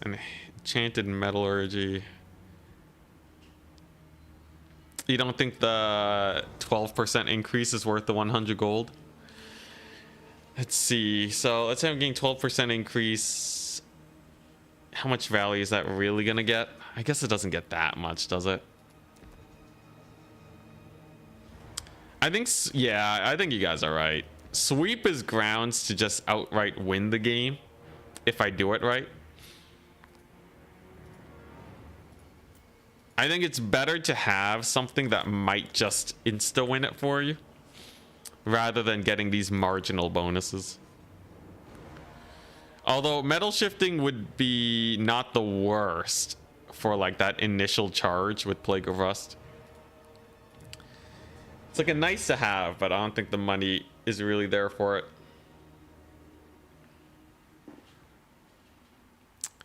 It's a really short duration on the passive, but like I'm also casting Searing Doom, right?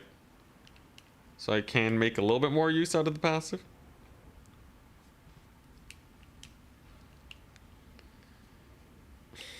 Yo, Karaf dear, if I win the tournament by playing Grand Cathay into Slaanesh, that would be hilarious. Okay, yo, the thing is though, right? Will I even get to play Slaanesh? I feel like they'll just be permabanned the whole tournament. You'd have to be kind of crazy to want to face my Slaanesh unless you got some insano build. You can just try and take matchups that are favored into Slaanesh, I guess.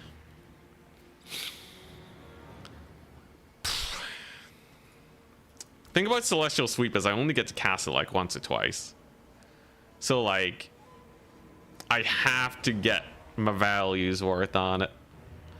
If it kills, if it takes a quarter HP off Elite Cavalry, it's worth though.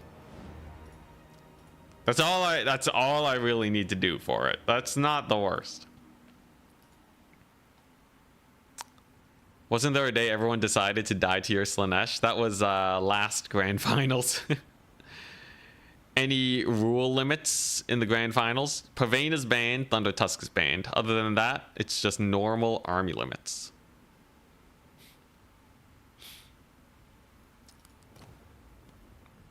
Yeah, the plethora of matchups that are bad for Slaanesh.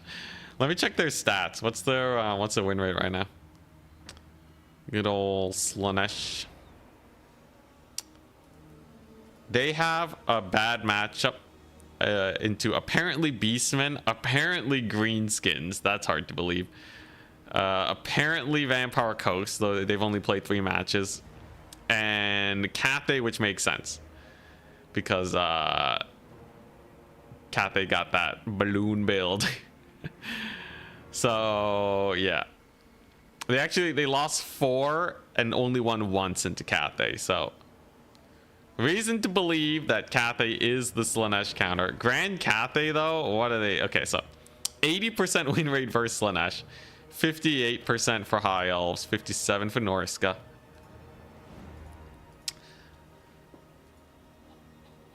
Yeah, the thing about the balloon builds, like, if there's anything that can shoot up, you know,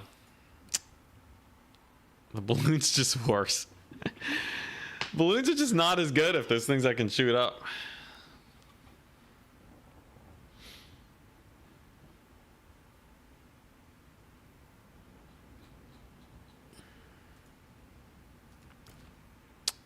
So metal shifting, okay, the debate of is metal shifting worth it?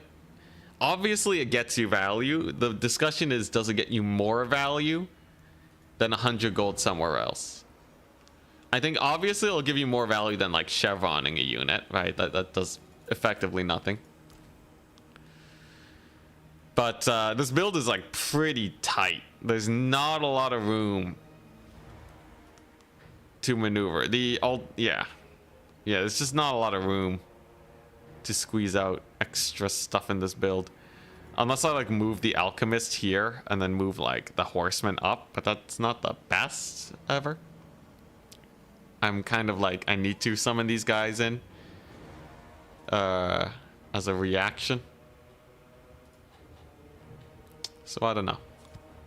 Regardless, round 4. Round 4 has begun. We're up against Martin. He's also in the pits today. Yo, yo. A lot of good players signing up for these tournaments. I'm Grand Cathay. So Martin is in the pits. We're on dried floodplain. Tzeentch, perfect. All right. So I get to see if this build works versus the Dread Tzeentch. Okay, so Lord Snipe, Hero Snipe is gonna suck a lot. Dried floodplain is this map. I can hide in the trees though.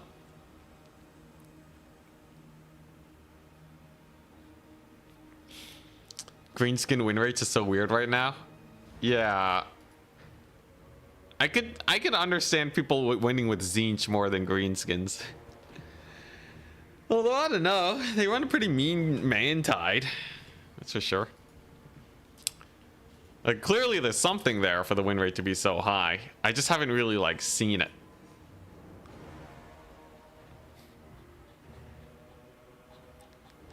Okay, so it's Tzeentch. He has his nets, so elite infantry is out against Tzeentch. You don't want to just get the firestorm on your face. Crane gunners will be slightly more resilient to that. Balloon build, there's no way balloon build works for Tzeentch. Does it work versus Khorne though? Khorne doesn't have. I guess they have bloodthirsters. Still though, they surely die to the Longmas. Yo, Karafthier, do you think the Cathay build works versus Khorne? Khorne is like very similar to Slaanesh in a lot of ways.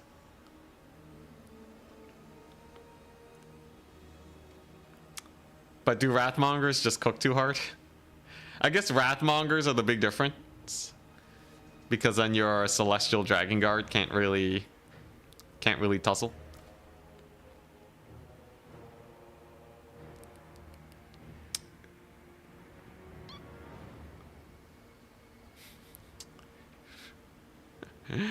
Yeah, they don't really have like true. The bloodthirsters kind of suck in the air. It's true. I'm pretty sure they would get mulched by crowmen.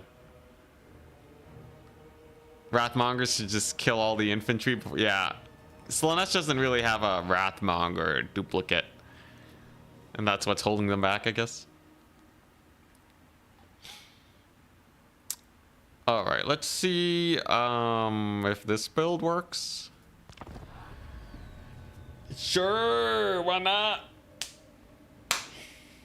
Hey Charix, what's up? No screen blocker and insta 2 losses. Yo, they were close though, man. Okay, first one was a throw. Second one, we were slightly behind the whole game. I think the one that we lost against Attack Speed Enjoyer, that was pretty well secured. The one I lost against Empire, I definitely should have been able to pull through there. Though it would mean my opponents would be different. And I have no idea how well this build works against vampire accounts. But we'll see. Alright. Here we go.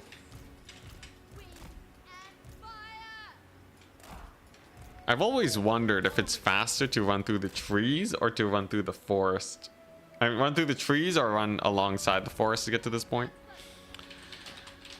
We'll see which one is faster. You there are gonna hide from the blue fire.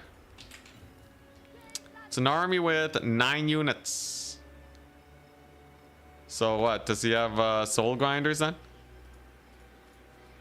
Who'd you play in round 1? Serika. Very good player.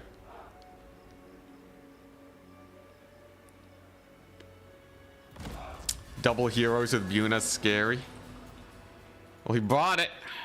He brought the double bookmaster. Plago the Rust and Searing Doom. Interesting to see no Kairos. I feel like Kairos is pretty spooky.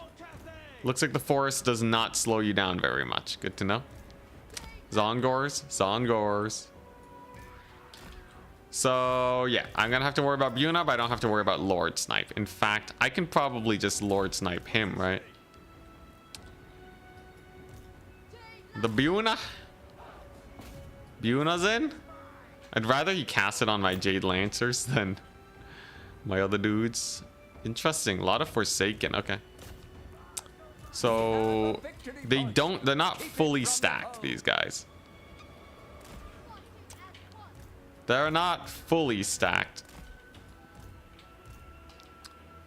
So they don't have their anti-large. I don't think they can just straight up kill my lord, but we'll have to see. Okay. Pretty good initial hit on his guys. It's a little bit of a disengage. It's getting chased down just that little bit. We'll be able to capture the points and probably just want the crane gunner unit here, right?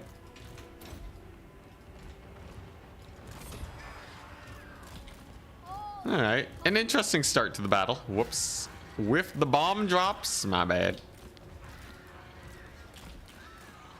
All right, it's interesting. Yeah, he's just kind of chilling. So the question is, does he have an answer to crane gunners? Usually Kairos would be able to hokey poke a lot. In this case though, I'm pretty sure the crane gunners will mulch him. We'll see though. There's some Chaos Knights over here. Very interesting. I can just capture this point while he's away. Works just fine for me.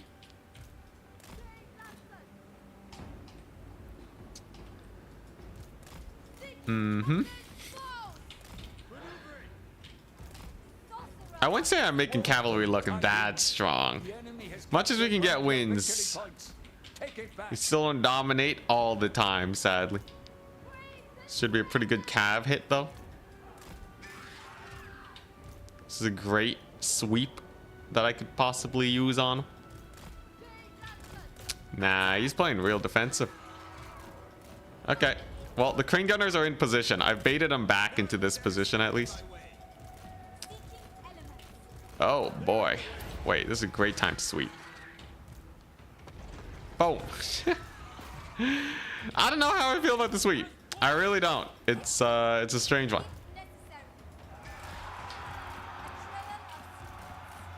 It's a strange one, man. That celestial sweep.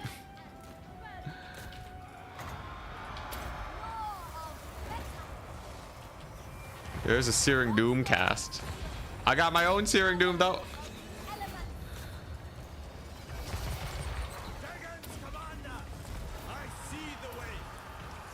Jeez.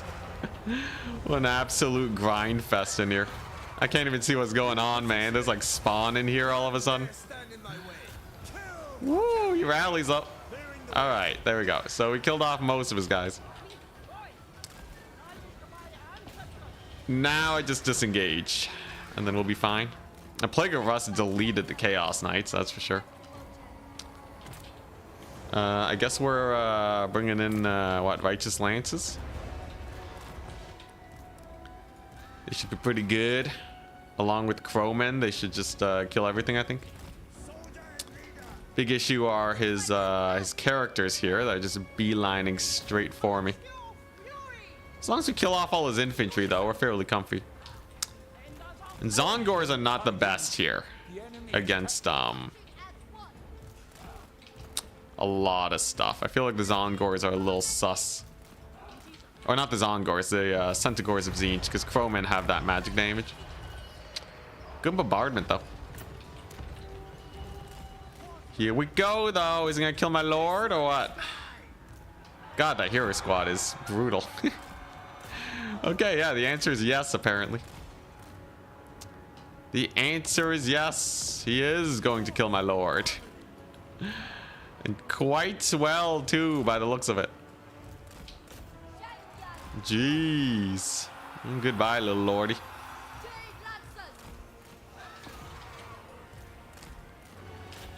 Let's get some more Crowmen in here. Definitely gonna need more of them. Crane Gunners, unfortunately, suffering some line of sight issues. And yeah, this is looking pretty sus, ain't it? My Righteous Lances are way out of position. And there's the bombardment. Can you dodge it? No. No. Rip. Yeah. No single entity killing power to kill the Exalted Heroes. They actually do not give a crap about anything, apparently. Those Exalted Heroes cooked very hard.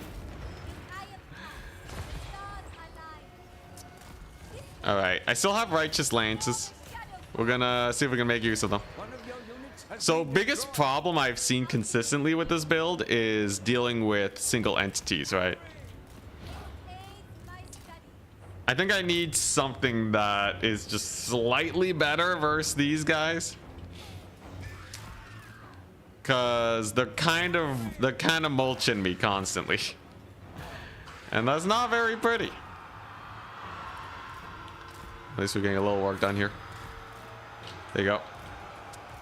Couple pickings. Crap, I didn't use her abilities. That's my bad. So we catch them Centaurs. And I will be able to secure at least a couple points. Whiffs the Searing Doom. That's a plus. Crowmen are crumbling though. God.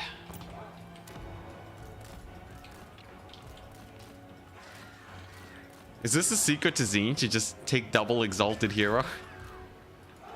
And then you just have your little single entity Doom squad? I guess it makes sense. Yeah, they're terrifying.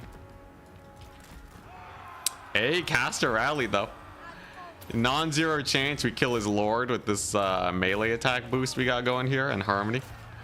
Oh, they also have anti-infantry. That's true. It's fine. I got the counter lord snipe coming on in. It'll be great. Look at that. He's already almost dead. I think that should be enough to get him to rout. Indeed. Oh man, that's hilarious. Dude, Righteous Lances are hype. Righteous Lances are where it's at, man. They absolutely cook. All right. So now we escort him off the battlefield and get some more Jade Lancers in here. Yeah, so we just want him off the field of battle.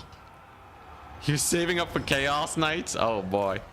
Yeah, I still have a Plague of Rust if he goofs it up. It'd be not too bad. As long as I can maintain a couple of these points. The biggest problem though is definitely going to be this infantry corps. But with their lord getting chased off the battlefield, they're going to be suffering a pretty nasty leadership hit, right? There you go. Enemy lord down. Okay. All right, all right.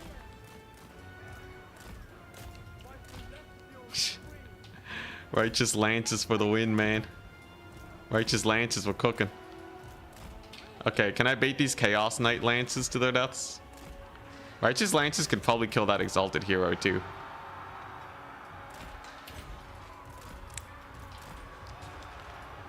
Come on, Righteous Lance. So there's a Chosen of Tzeentch. Kind of terrifying. Crap, he got the Buna. He got the Buna on the Lances. Brutal. Come on, Lances, live. Take it back. Live. Come on, just live. I don't think they're gonna live. All right, new plan. Kill his Chaos Knights. Kill the Chaos Knights. Bring in the Lancers. Oh crap, Caster got chased off. That sucks. And yeah, I do kill the Chaos Knights. The Chaos Knights suck. These Exalted Heroes though are insane though. So what, you just always take them on chariots? Is that the play? So like every build, every Tzeentch build I'm seeing nowadays runs these guys. They're crazy. So you need like some dedicated shooting or like a dedicated single entity. Fun scrap. Anyways, he did win it. Well played to Martinus. Yeah, Exalted Hero. So if you have anti-infantry, the Onyx Crowmen just don't really cook. Also, everything here has magic damage, so naturally it's going to be a lot worse too. GG. Well played. So the answer is no. The answer is no. Unfortunately, this build does not really do too well against these types of shenanigans. I think I could have played the Crane Gunners better. But even so, they don't really provide much of a threat, right? Like a full melee build is still a spooky thing to go up against.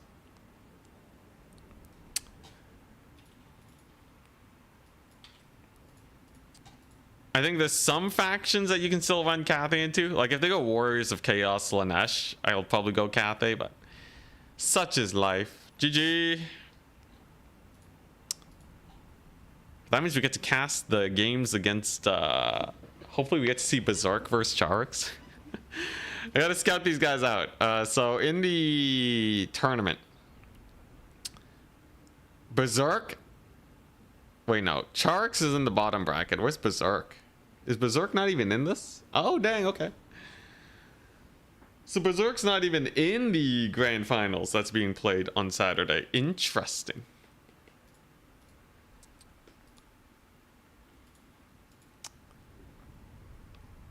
Dang, yo, these guys are crazy strong. Yeah, Exalted Heroes of Tzeentch. You gotta give them some respect. So like, yeah, if every Tzeentch build you just have double Exalted Hero, how expensive do they run? On chariots, they are 1,150 with the Book of Secrets. You're looking at 1,350, and you're trying to high roll Fate of Buna, but if you save it for a fight, you can give minus speed. So like if you're about to get into a fight against cavalry, you can use it to win. I dig it. I dig it. I still think Cairo Tzeentch's Firestorm is the way to go, but in general, You probably want to go for like, let's see here. You need something that can kill them. You could even go for like Colossal Strike on them. If you're really worried that single entities are gonna show up, you bring like double Colossal Strike to just like murder Lewin. Very interesting. Best way to kill them is you probably go for like wagon builds, right? So let's say you are playing like greenskins though. What would you do against Tzeentch? Meeting of Minds not worth it? Let me see. Melee defense. When nearby allies or enemies die nearby. I honestly don't think they really need it. They already have a lot just on their own. A lot of the times they're just being ignored too. So you can afford to go a little bit stronger on the army front.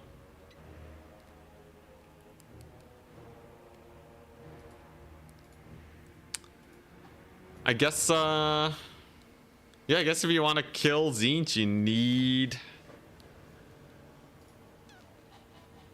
Okay, wait, let's take a look-see. So how much money do they have left over after all this? They have enough to still take like a whack load of like Zongors. Okay, this is not like the most optimal build, but I've seen Centaurs run. And then they're supported by these guys. I think like a typical Cav surround is pretty good against them. But Kairos is going to drop the Tzeentch's Firestorm, so you have to be uber careful against it. I guess if you're taking a decked out Kairos, you're looking at... Yeah, you still have quite a bit of money. This would suffer definitely against... Probably would still die to like a Wagon Kite. But like, let's say Charix goes for Tzeentch. What are my factions? I have Warriors of... Like, so let's say I was playing Warriors of Chaos, right? It's one of my default factions. Kislev would be fine, but let's say Kislev gets banned. Or Empire, right? And then he goes for that. What is the thing? Cathay happened? Yeah. Yeah, Cathay unfortunately was not able to cook. The Cav Max I think is still good, but it's not good enough to hold up on its own if people are ready for it.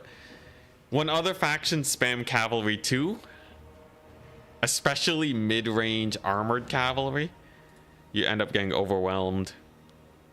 Okay, so 3 more matches still being played.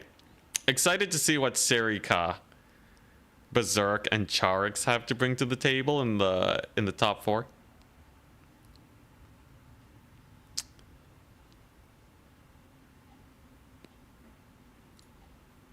Let's take a look. So I think the Chaos Knights are not that great. I still think I'd rather have Centaurs, but I see a lot of people bringing Chaos Knights. Let's say I was playing as like... Let's say I go Empire, Slanesh, and like Beastmen, right? So if I was playing Beastmen, what would I do for Tzeentch? I think Doom Bowl is pretty good. Is Torox? Torox doesn't have fire resist. So you're dealing with Kairos and Nibidus sniping. And the double exalted. It's really interesting, yeah. So it is just you're basically going melee Tzeentch here. Even running the Chosen of Tzeentch, which is a crazy thought. Silver shields, 120 armor, and barrier. Instead of going for like blues, like these builds are rarely running a lot of blues or pinks. It's just heavy armor Tzeentch. Not even horsemen, because they are rather expensive. So if I was going for like a, let's see, like a Beastman build, you could run a safety caster and double Gorbel. So double Gorbel absolutely can shadow those the heroes of Tzeentch and probably just beat the brakes off them. They're pretty cheap. They have anti-large, they have 100 armor, so blue fire would take a little while to actually kill them. And then that lets you run the rest of your army, which should be able to crush face pretty hard. And then you have like a brave shaman of like, I don't know, whatever you want. Axe throwers, yeah. So like axe throwers can deal with the infantry really well. Let's see here. You definitely need a lot of heavy armor piercing. So it's like they're using their magic to kill off most of your armor piercing. So let's say you don't even have Bestigors, right? You could just run Centaur great weapons. They're still completely fine in general. Or even Minotaurs. Just so they don't get hit by the AoE. So I think that'd probably be fine. But yeah, the build definitely solves a lot of Tzeentch's, like, it solves their difficulties dealing with the ultra annoying, like, what's it?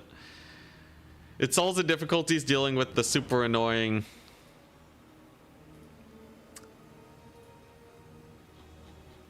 you know, lack of capture weight that they usually suffer.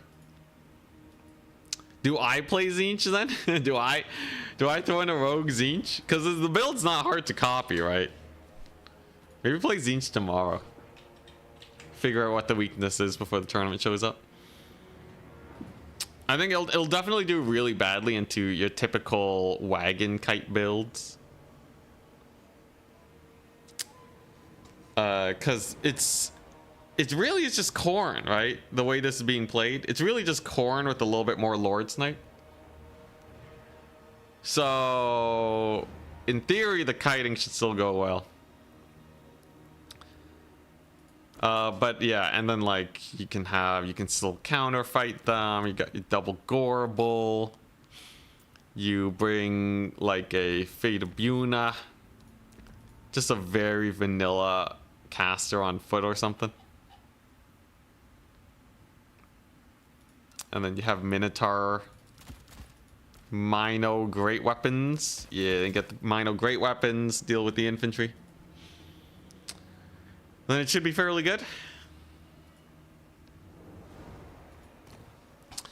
I think any build that has enough single entity power that doesn't get sniped by blue fire will do fine. Couple of hogs with AP damage. Like Kislev should be great into it. The ambushers sucked last time, but double Frostworm and legit you run Mother Astankia because you can counter blue fire spam with Fate of Interlopers. So it's an 11-second buff. If you see blue fire get cast, you just like, I don't know, like overcast like a witch brew or something. So that way you heal, you're immune to contact effects, and yeah, you know, she has 20% missile resist, right? Like legit, a Mother Astankia build against Tzeentch, be fine. An Empire, like turn beat Charix with a wagon build. Just because blue fire can't really kill the wagons fast enough. So like, that's fine. And then I just need a third faction. Well, I need a fourth faction too, because like, yeah, Slaanesh should be able to rampage anything. Though you do have to worry about a little bit of Lord Snipe. But yeah,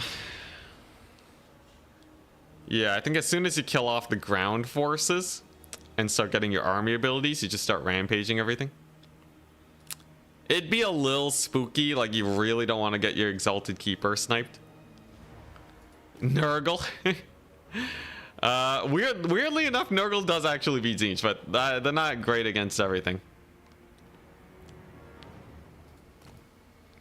You know, they're really weak against a lot of other factions. But let's say I was playing Norsca into Tzeentch, right? And we know we're facing the double Exalted and Snipe. Regeneration is asking to get blue fire spammed. Sigvald definitely solves the Lord Snipe problem, but then you don't have a fighty Lord to kill off the Exalted Chariots. Serika and attack speed and Joris still duking it out. Rusto with the 10 opponent points. My goodness, that's crazy.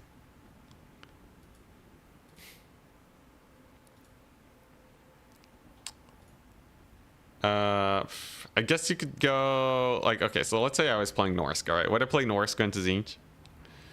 I don't think I would.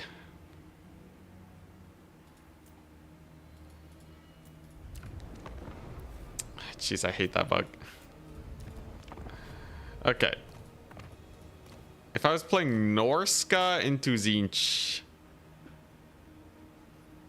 I think I wouldn't play it even if it might be good. Oh, Wood Elves though. Wood Elves is like the easiest thing ever, right? So Wood Elves into Tzeentch, there's a lot of armor you're dealing with. But I'm pretty sure the Tzeentch build doesn't hold up to like, I think most Tzeentch builds wouldn't really work into Way Watchers.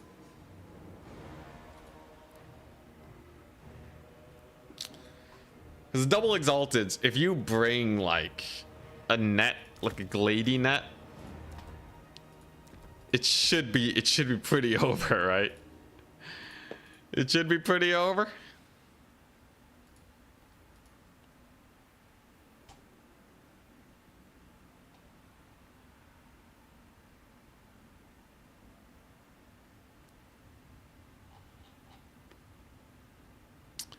You wanted to be in the semis last night when turn changed your win-loss. Your opponent points went down. Rip. Rip Snickery.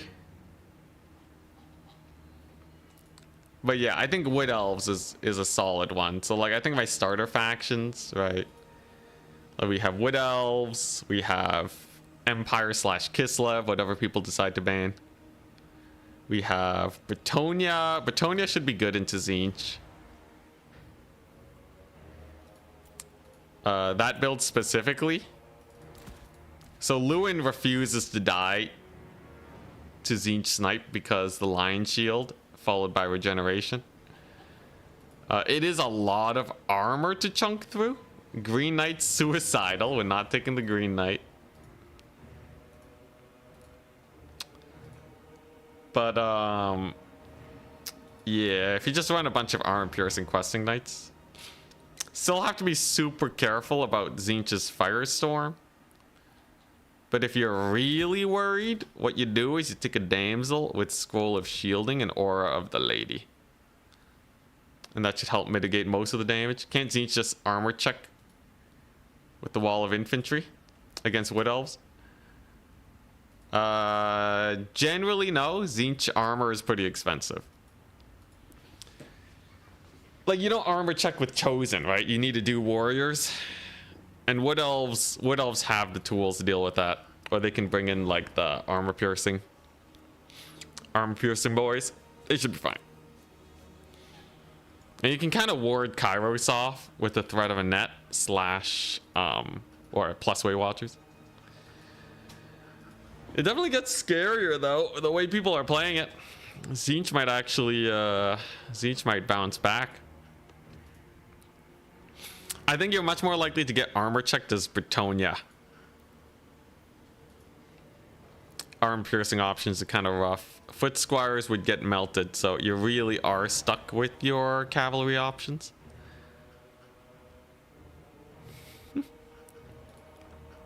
It's interesting. It's very interesting. All right, let's take a look-see at the top 4. At a glance, Serika with the 3 wins. All right, so let's advance them top 4. Here we go. I'm real interested to see how the Tzeentch meta works out. A shift in the meta right before the tournament. At Berserk versus at Potatoes Devil. Dang, Potatoes Devil making it top 4.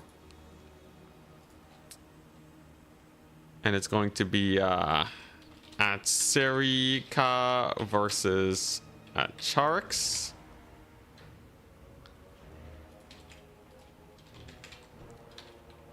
at... Alright, and then we message Sharks. Lobby code, please. Alrighty, here we go. Semi-finals. He's playing Skaven.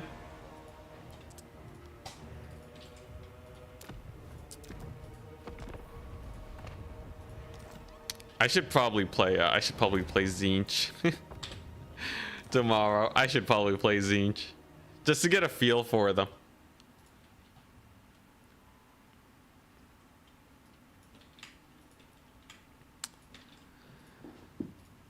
The thing is though, like it definitely lost some builds. I think Mantide playstyles might actually work pretty well too. Although, yeah, Mantide should work pretty well. Those chariots though, those exalted chariots, do they beat a Mantide even? You can surround them with cheapo cav, but who knows? Maybe they still cook. Maybe they still cook. The obvious answer is coast. Because they have the books. They have the books. Yeah, that's terrifying. Alright, Potatoes Devil is in Twitch. Hell yeah.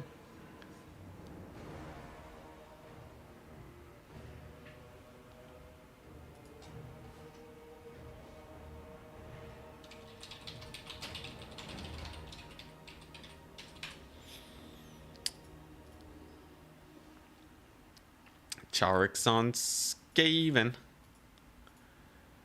Yo, if he also gets the Skaven to work, I'm real interested to see these Globadiers. I need to see if he target fires with them or what.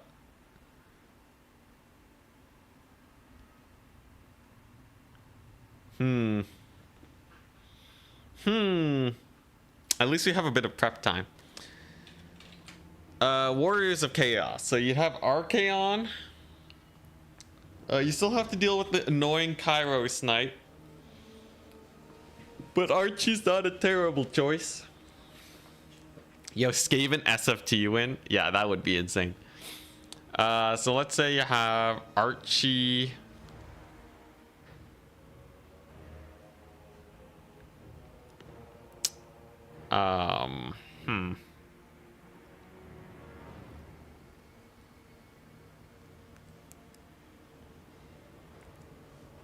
Man, just playing Tzeentch like an armored faction, armored single entity faction.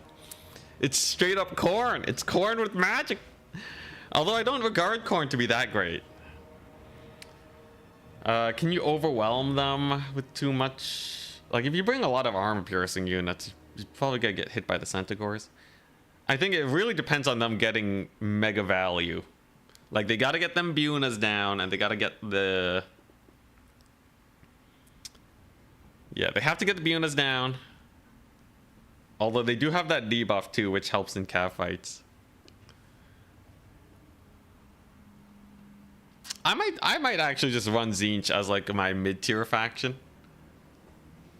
Like I think Warriors of Chaos, Tomb Kings. Okay, Tomb Kings. Did they die to Tzeentch too?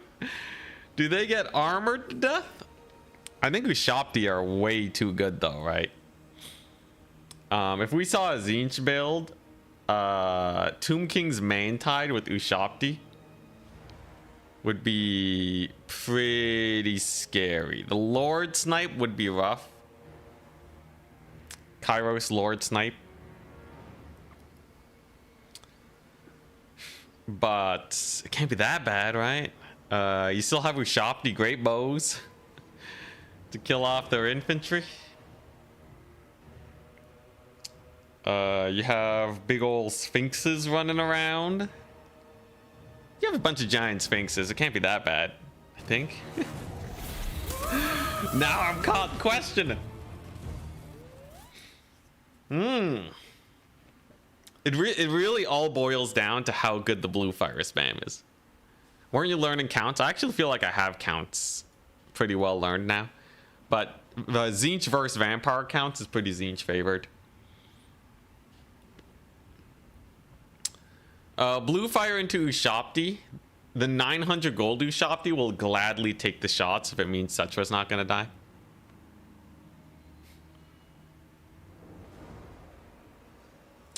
Arkin the Black doesn't win a Spirit Leech duel versus Kairos. So that part's a little sus. It's basically, the whole idea of the Tzeentch build is you get a pretty nice value lead, and then you bring in a bunch of armored infantry to capture the points afterwards. If they bring chaff, your armor typically will win. And if they bring armor piercing, that's where you use your magic on them. They don't have an infinite amount of magic though. But they certainly have a lot. I assume they're spamming the first tier army ability to get more winds of magic. Because I don't actually see many of these Tzeentch plays using the bombardment. Regardless, they should still be outclassed by something like a Wood Elves, an Empire, a Kislev. Slaanesh and Beastmen should be at least decent. But who knows? I'll probably have to ban them. And then of course Slaanesh is just bonkers. Slaanesh Rampage is just good.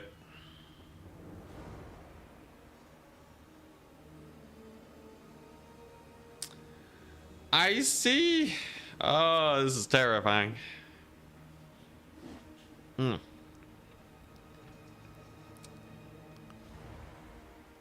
we have any other players playing Tzeentch today? Do we have any other Tzeentch players? So we have Charix, we have Nerexa, we have Potatoes Devil on the Wood Elves, which should be pretty good in Skaven if he wins. And then who is the last player? Last player is Berserk, who's playing Ogre Kingdoms. Ah, interesting factions today. I'm excited for these matches. How does Tzeentch beat counts? So blue fire to snipe their lord. And then you just spam a bunch of infantry after, I guess. Is that it? Like you use blue fire to like snipe whatever you want. Oh yeah, and changebringers, yes. You get air dominance into changebringers to kill anything that's spooky, and then the rest of the chaff just die to your units, yeah.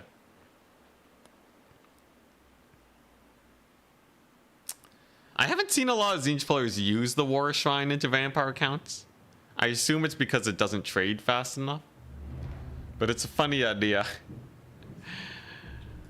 I wouldn't be surprised if it did work. So, Charix versus Nerexa. It's an Empire build. We got the Geltinator, Foot Gelt. Witch Hunters. He's been really liking the Witch Hunters recently. With Accusation. Melee defense and armor debuff. And Theodore Bruckner. That's pretty insane. Titan Headsman. It's a 90-second cooldown, 45% speed debuff with a melee defense debuff. Surprisingly not that bad, actually.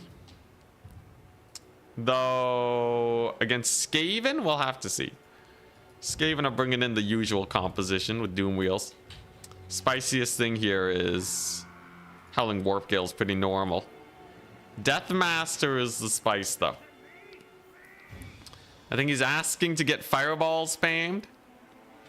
But this Empire build is not going for that. It's actually just going for normal Gelt. The Plague of Rustling Seer and Doom. We are seeing Natty Boobos and triple Globadier. This is like the Charix special, man. He loves Snickage. He loves triple Globadier. He loves the Natty Boobos. Will it be enough?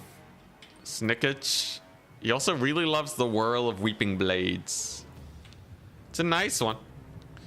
Against Charix, though, I'm definitely bringing a Fireball caster. Unless he brings the dude on a Bell Shrine.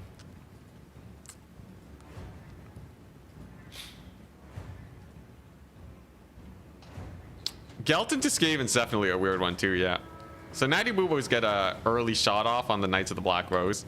which Nerexa is also enjoying quite a bit recently. They're solid, man. Anti-infantry, pretty good armor piercing value. Very tanky in ITP. What's not to love except for the fact that they probably die to poison wing globadiers if they get their shots off. We are seeing the natty boobos pushing pretty aggressively too. But so too is Gelt. If he gets netted here, that could be pretty bad. Tzeentch is out for blood. Natty boobos are actually continuing to advance. Is that a misclick? No, he just wants a guarantee hit on Bruckner while he's standing around. Gelt got caught too, but there's the Plague of Rust on the Doom Flayers. So they're actually taking pretty massive damage right now. Only 54 armor. And on the spears, that's a pretty big loss. Archer volley on Tzeentch, not doing too much though. But dang, losing a whole Doom Flayer unit. But just a little bit of damage on Gelt. Does overcast though.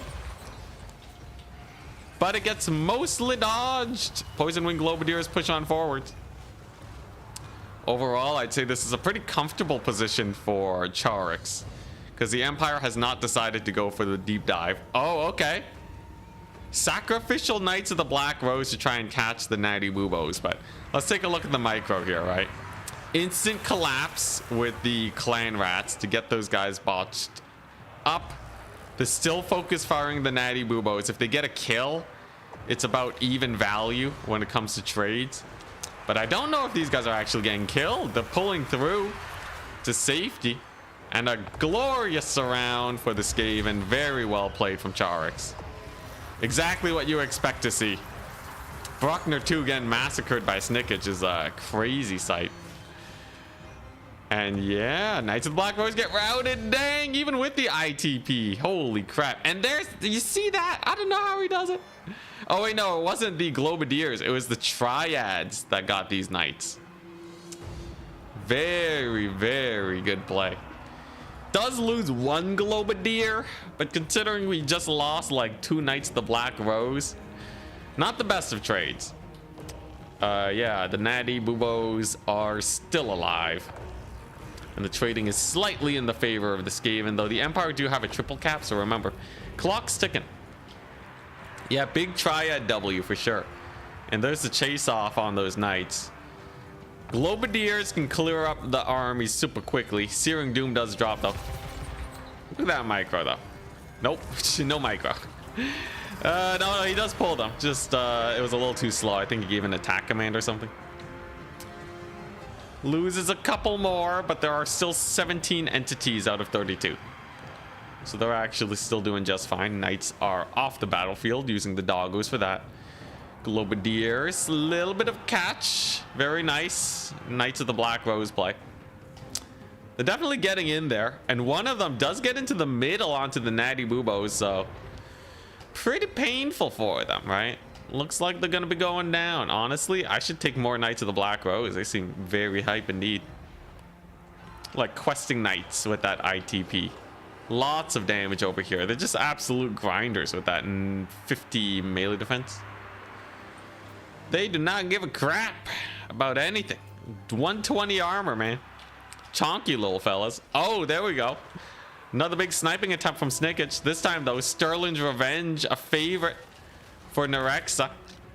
They're going to be doing a lot of damage to Tzeentch. They actually do have armor piercing damage. They're quite good. But he does shatter that Witch Hunter, so as long as Tzeentch doesn't die, that's a pretty good play. Warlock Engineer in here too. He wants a piece of these guys. And Tzeentch actually going for the fight. Dang, look at him. Weeping Blade activated on the Free Company. But as you can see, the Knights of the Black Rose, the sacrifice was definitely not in vain, as they have taken out all the weapon teams from this Skaven. And this is where things start getting a little bit sketchy. Because as much as Skaven can get a solid early game when their formation is still good, when their leadership is high and their vigor is strong, the late game for Skaven is always very sus, as we say many times. Globadiers get a volley on the Spearmen, which will rout them off, but like, what pushing power did they have left? One very battered and bruised Globadier. A second very battered and bruised Globadier.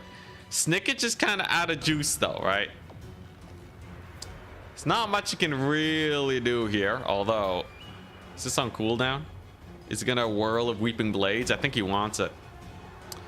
So maybe you can get a couple more trades here. Globadiers, you know, they're doing pretty good. He does route off the Knights of the Black Rose with a rear charge, probably. Yeah, there we go. They would have won versus the Wolf Rats otherwise. So Tzeentch actually proving quite terrifying regardless. And the Rat Ogres are in. Rat Ogres are definitely a good option. Great against basically everything that's left on the Empire side of the battlefield. And if those Globadiers keep sticking around, they could get a lot of work done. Triads are on the point. There's actually quite a bit of Skaven. This is anybody's game, I'd say. Skaven are still going to have to like pull back on the value though. Grenade launchers are here trying to take them out. If they can be defended, it's great, but there's no cavalry support for them. Regardless, the Wolf Rats still route to like a random gelt. Dang it, Wolf Rats. And the Free Company Militia, they get annihilated by the Globadiers. So actually some pretty good value trades, all things considered. I think Charix is slowly pulling back, and the clock is not ticking too fast for him. So he definitely has time to turn this into a value game. And with all these units here routing off, I think the Empire is barely going to fall behind unless they have like a lot of cavalry left. But no, it's gonna be Bruckner getting brought in. Well, he's definitely good for the value trading, and Empire has time to value trade, so potentially could be really good, especially with how beat up Tzeentch is, right? You can see, boom, net on him. He sees Tzeentch, he wants to kill him, but the net drops. Couple seconds. Remember, he does cause terror, so he'll be really good into these Globadiers. But Empire keeps on losing forces.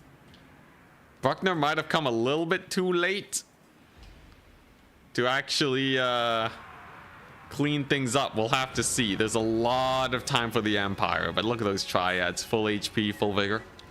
Stealthed up, ready to go. Routes off one Globadier. No friendly fire. Surprising for the Skaven. Yeah, you see that? You see, how is he doing that? How did he get that volley off? I think he changed their formation and then gave an attack. There's some shenanigans going on here. There's some shenanigans. Yeah, I think he like changed their formation to be lengthwise so he could get the volley off. Interesting. I'll have to investigate that later. But it is a triple cap now for the Empire. Bruckner is in it. Doesn't care much, though the Triads will be a little bit of an issue. His terror is not going to do too well against that high leadership. And Tzeentch is still alive. He really did need a Tzeentch snipe.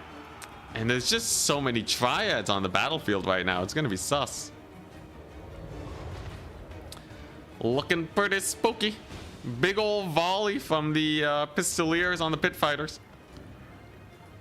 But those Zintlers Reichsguard, oh, those aren't Demograph Knights, it's Zintlers. Yeah, they're certainly taking a lot of damage. Though a grenade volley could potentially take them out.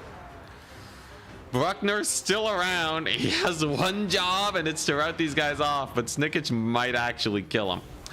It's anyone's fight. Oh, but uses the net, though. Playing very safe with Tzeentch. The clock's ticking for the Empire. Now, these guys are getting drawn in very deep into the Empire formation. Grenade launchers should be able to get a pretty decent volley. A little bit of a salt and peppering going on over there.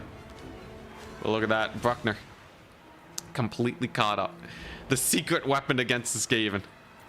He has 400 value. He's been summoned twice. Does get a little bit of friendly fire, though. Over there with them Globadiers. They did friendly fire the Triads, but really though, he's not really getting a lot of value. I feel like an extra Knight of the Black Rose would have been way better than what Bruckner's doing right now. Bruckner simply is just not cooking. He's already half HP. Tzeentch now confident enough to take the fight. Gets knocked down the hill though. But with the support of the Triads and some Rat Ogres to boot, with the armor reduction on Bruckner, along with the fact that he does get staggered a lot in combat, he's probably gonna get mulched. And yeah, he terror routes off Tzeentch though. Terror routes off the Rat Ogres, but the Triads stick around to finish the job. And it seems like Charix is actually on the road to winning an SFT with the Skaven. Look at this guy. Charix, what a menace. And that's gonna be game. Dang, Charix. Charix is actually doing it. I can't believe it. Oh my gosh. Yeah, the Natty Boobo bait to killing off the Knights of the Black Rose. I think the best way to deal with Skaven is to just outshoot them. Like this build, the only range damage they have is literally one Jezzail. The rest of his army has no Jezzail. So if you just spam ludicrous ranged, you could probably just shoot him to death. But you can't always expect that. Skaven have a variety of builds. It can go double Jezzail.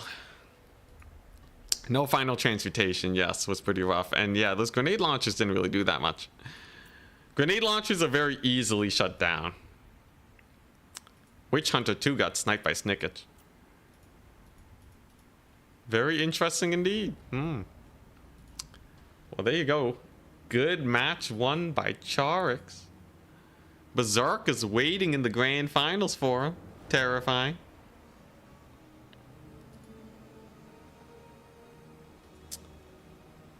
Definitely a spooky situation. Why don't the Skaven ever use brood horrors? They're just a little expensive and get routed off easily. Very volatile unit. Yeah, I'm surprised there was no burning head, no fireballs. Wizard in the air to just spam fireballs on the Skaven is very typical. Surprised we did not see it. But he's going to be up against Berserk now. And Berserk is rocking the Ogre Kingdoms. Thunder Tusk is not banned, though Stonehorns should still show themselves to be quite powerful here. I would say Ogre Kingdoms, it should be a very bad matchup for Skaven. So you also have Lead Belchers to outshoot them, right? One Jezzail against a bunch of Lead Belchers? I don't know. I don't know, man.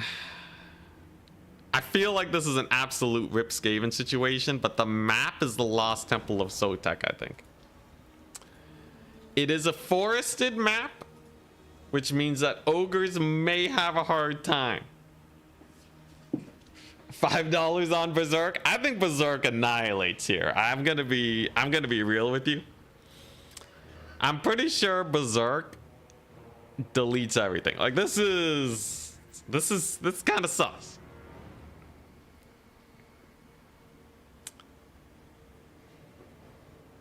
But it's also Charix, so this will be a proper scrap. And I say Skaven has one playstyle and suck. Look, I'm pretty sure the deciding factor is not Skaven. I'm pretty sure it's Charix, alright? Let's go back to all the factions that I say suck. Are we losing to other people? Or are we just losing to Charix? Okay, maybe with Cathay today. Cathay, you know. Is this what happens? I said Bretonnia sucks, and then Bretonnia starts winning. I say High Elves suck, and they start winning. Do I have High Elves on the docket here? Oh yeah, I should add High Elves. I'm not bad with High Elves. I say Skaven suck. Are Skaven making a comeback? Yo, this is crazy. We'll see though in the actual tournament how it plays out. Like I think Tomb Kings are still a top tier faction. I think people have kind of forsaken Tomb Kings for no reason. Maybe it's because of the vampire counts meta. A lot of people have been playing vampire counts recently.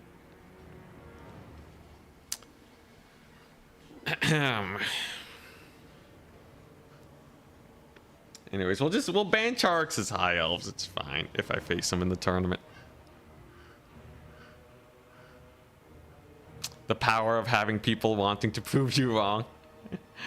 It's pretty nice. Honestly, I don't know how Warriors of Chaos holds up in this new meta. People have been pushing the envelope pretty hard. I think my main factions are going to be Wood Elves, Empire, Slanesh, Beastmen, Kislev. And then I have backups like Tomb Kings, Norska, Warriors of Chaos probably. And then I have backups like Tzeentch, High Elves, Ogres, and Cathay.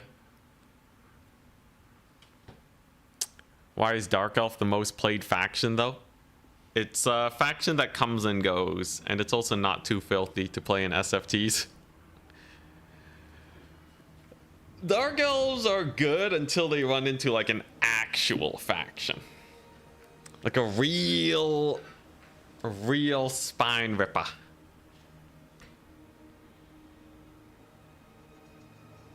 And then again, greenskins though. Greenskins, oh my goodness. Okay, look, at least I know Warriors of Chaos. I have a mean Warriors of Chaos into greenskins.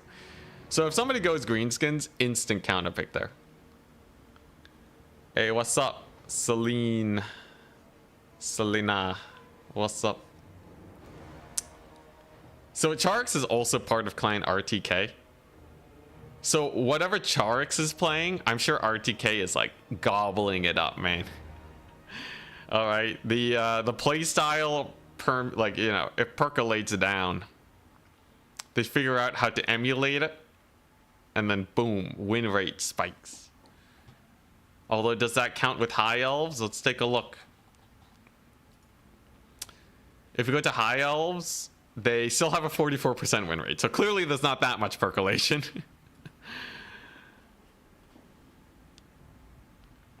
Greenskin arc now. Dude, a greenskin meta? Insanity. I don't see them that often though. I think greenskins... I don't know. I don't think greenskins are gonna be big cooking.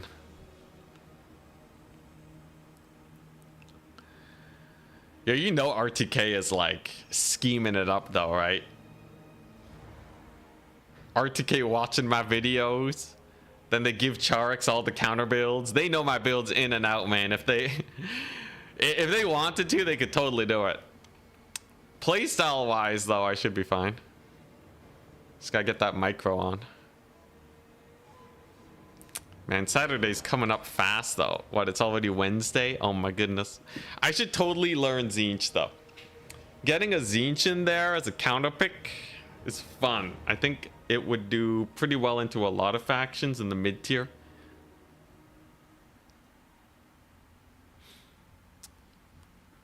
Still, I don't know if they beat Warriors of Chaos. Let's see here. Like, what if I do just go max skirmish into Tzeentch? So if I go 1,000,000 skirmishers into Tzeentch, then what? So they're gonna have the Kairos, right? But these Tzeentch builds like have no range. It's literally just a melee stack. So maybe that works. Yeah, honestly, full kite into the Tzeentch build might actually work really well. Yeah, he's gonna get some Bunas off, but a single Buna doesn't rout the cavalry, so it's not the end of the world. I'm a little bit worried about the blue fire spam on them.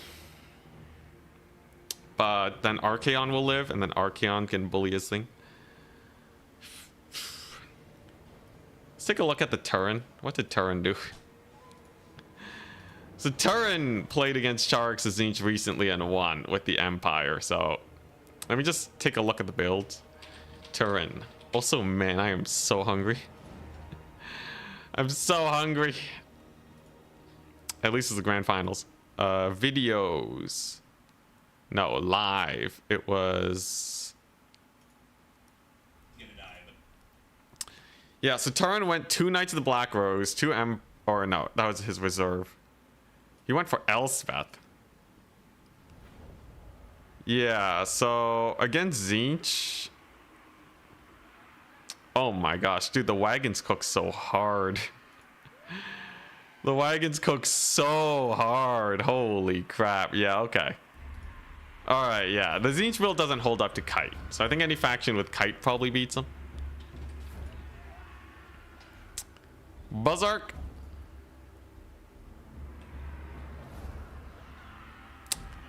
Yeah, so just bring a lot of kite. Kite the Tzeentch to death. Surely they don't have enough magic, right?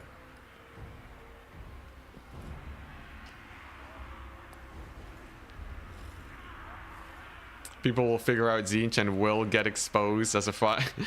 And they will get exposed as a fraud faction. I think Tzeentch, it's always how it works with these new factions coming on in, right? The true test is whether or not they can still hold up when people start figuring out counters to them. Slaanesh has held up. Wood Elves has held up. Maintide held up for a long time, but it has started to wear off. Though you still see it pretty often. Maintide has held up fairly well, but is not the de facto meta anymore.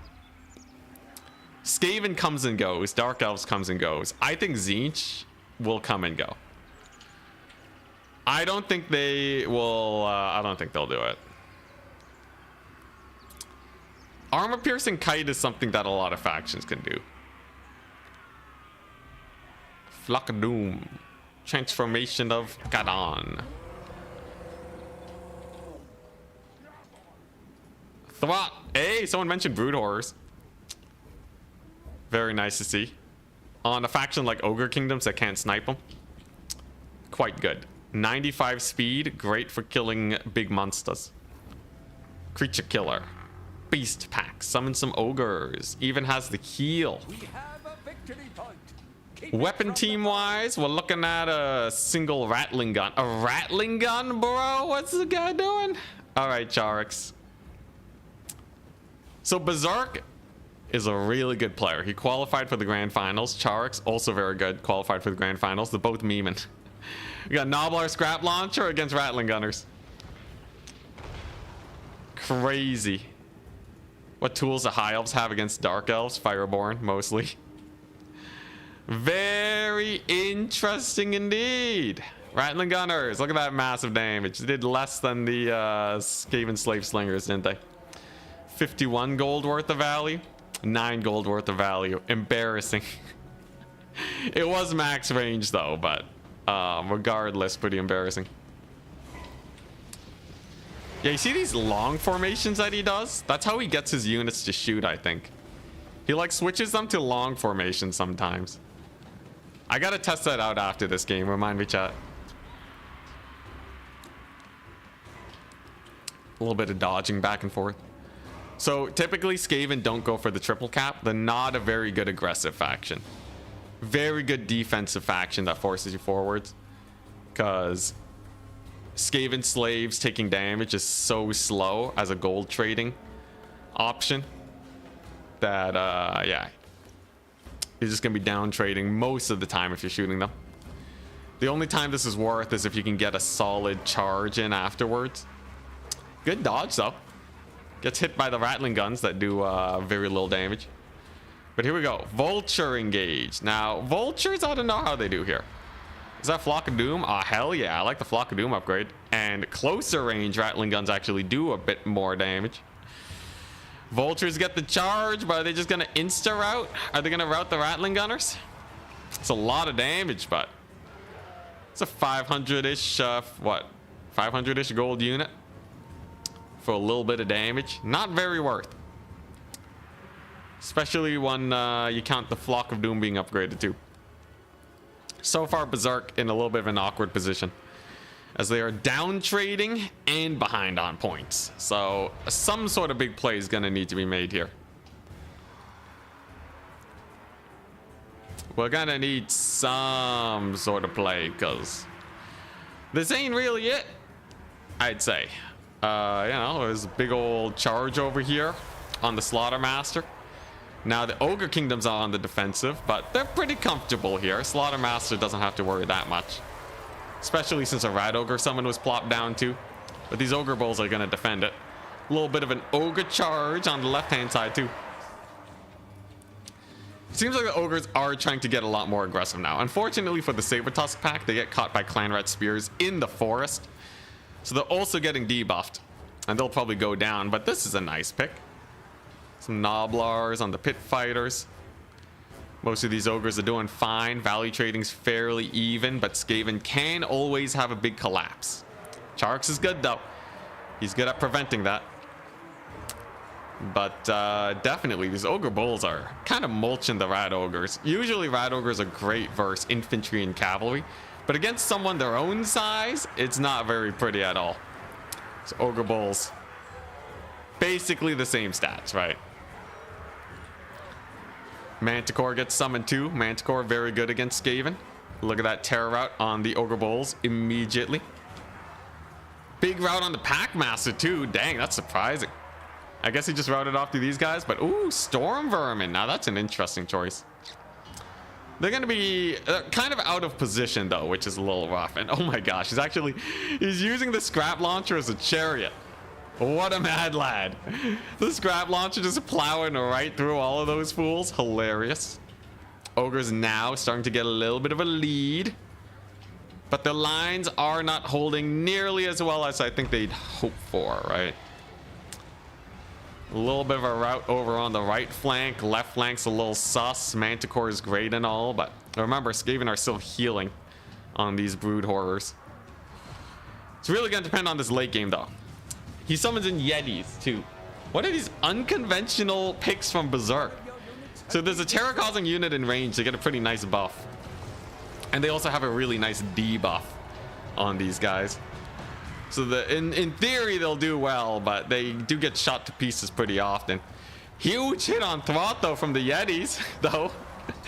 Holy crap, those Yetis got a lot of damage in. Oh my goodness, that's like 20% HP off Throt. But on the far side, ogres are it's still kind of sus. There's a lot of spears here, right? Clan rats and Eshin triads on Gorgers, who do have anti-infantry. They are unbreakable. But we'll see if they die to the triads. Triads are getting a little outflanked. Holy crap, though, those Yetis. Are you kidding me? What is this meta? What world have I stumbled into? I missed the comfort zone when Warriors of Chaos was where it was at. Hellstrider spam. But apparently, Yetis are the new meta. They routed off Throt. Insane. They routed off Throt of all units. That's why you don't see brood horrors very often. They do rout a lot. Packmaster's getting pummeled on, and the Yetis are still at good HP. Gorgers, against all odds, are actually kind of crushing it against the anti-large units. With almost 1,000 value to boot, they rout off the triads. Holy crap. And that's pretty bad for the Skaven. They were really counting on those triads to cook. Yeah, Skaven are starting to run into issues. As much as they have anti-large, all of these ogre units have anti-infantry. He took the dual weapon bulls. He took the anti-infantry artillery piece. His scrap launcher over there. He has Gorgers. It's anti-infantry for days, and the rat ogres are not really helping out especially. Like, look at these just normal ogre bulls too. They're still doing fine. Even against the storm vermin, just because they have so much armor piercing. But Yetis do get routed off. So that's definitely a big pick. They got a lot of value, but as soon as they faced infantry, it seems like they did fall. More of a monster killing unit for sure. Over yonder, it looks like ogres they may make a play for the Skaven back point. But I still think this is mostly going to come down to trading, as tickets are very close. Scrap launcher's back in action though. It's out for blood. Punches the Packmaster in the face.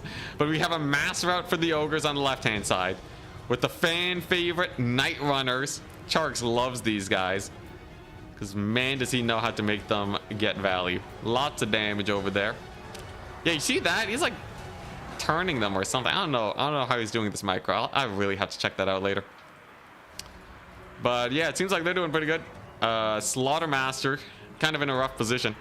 Skaven are getting a second wind absolutely right now. Yeah, there's a couple vultures routing off these guys, and there are a lot of saber tusks here. But the trees on this map really make things awkward for the ogre kingdoms. I feel like this would have been much better for them if this was a wide open map, but it's definitely sus. Interesting to see more vultures though. Typically they don't do well in a grind, but a little bit of charge and DPS might get them routed. Nah, vultures get routed off. Those rat ogres held up quite well with the support of the Packmaster. Home point, at least though, for the ogre kingdoms looks like it will be safe. Though, I don't know, actually, Lord's kind of getting sucker punched by Thwart. I think the Skaven regeneration is really starting to give them a value lead now. And there's just like a few units here and there. A lot of trappers over here on the middle point should be able to cook. Unfortunately, saber tusks though. No anti-infantry, they lose to the clan rat spears. It seems like most of the Skaven units that have routed are like gone, right? So it doesn't seem like there's a mass rout that's going to be coming on in anytime soon. Trappers are doing great though. They're having a dandy all time. I'm really surprised we don't see any pigback riders, however. I feel like they would have been fairly nice here. And oh my goodness, Flensing Ruin got cast too. Surprise! Warlock Engineer has been chilling there. I think this guy lives though. Flensing shouldn't kill him, but he'll definitely be low. The big playmaker though is definitely going to be these lead belchers. If they can just get some solid volleys, maybe bait Thwart into a bad position, they're fine. Move command though puts them in a terrible position, and Thwart actually does manage to get that massive hit on their faces. Pretty brutal, as Thwart does chunk them down, and I think that misplay is going to be it for the Ogre Kingdoms, which means against all odds, against all odds, Charix with the Skaven. With the rogue Skaven pick, I think he's actually gonna do it.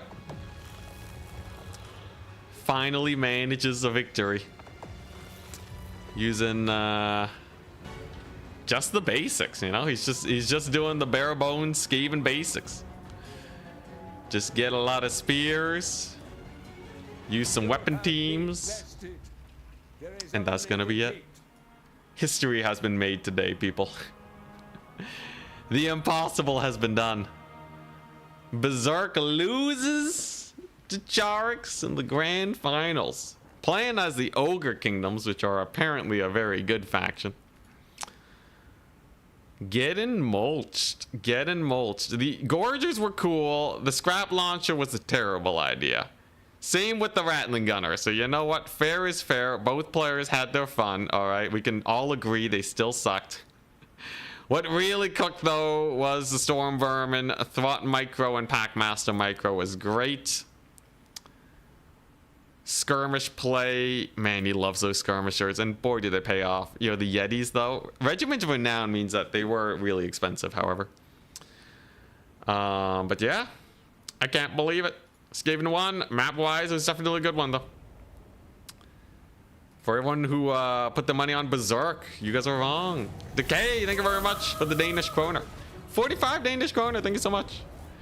Now, before we head on out, I need to do a quick test, all right? Let me take a look at this. Troll country. Okay. I think I figured it out. I think I figured out what in the world Charix is doing to get his weapon teams to actually shoot for once, okay?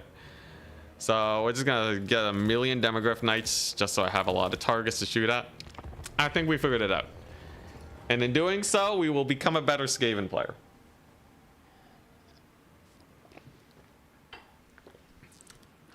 I think that's about $5. Thank you so much, man.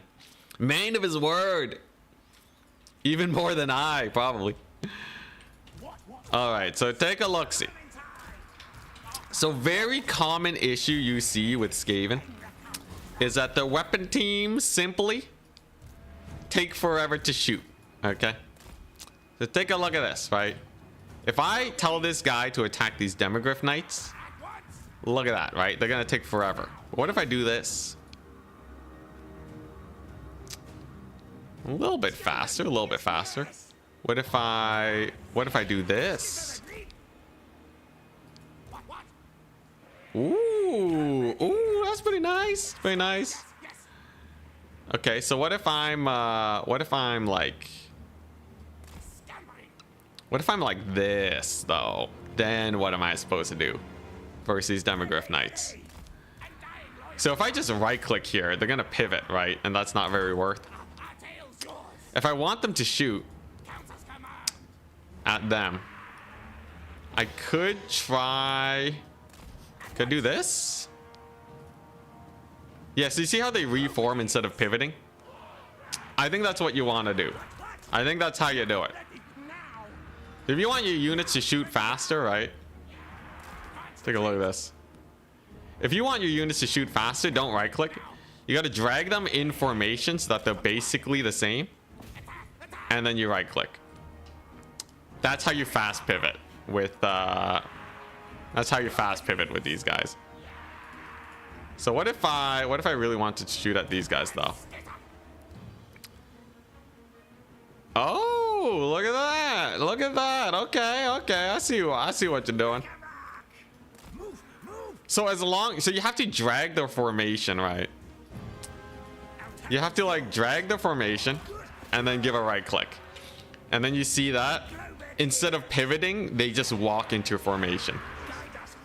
Dang. Charix with the hidden tech.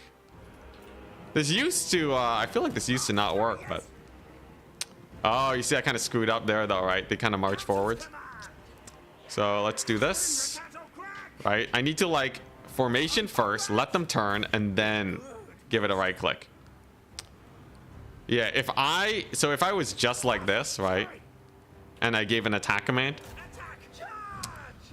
Oh yeah, oh you see that? You see that jank? See a little bit of jank there? What if I do that again? So if they're in box formation and I give a right click here.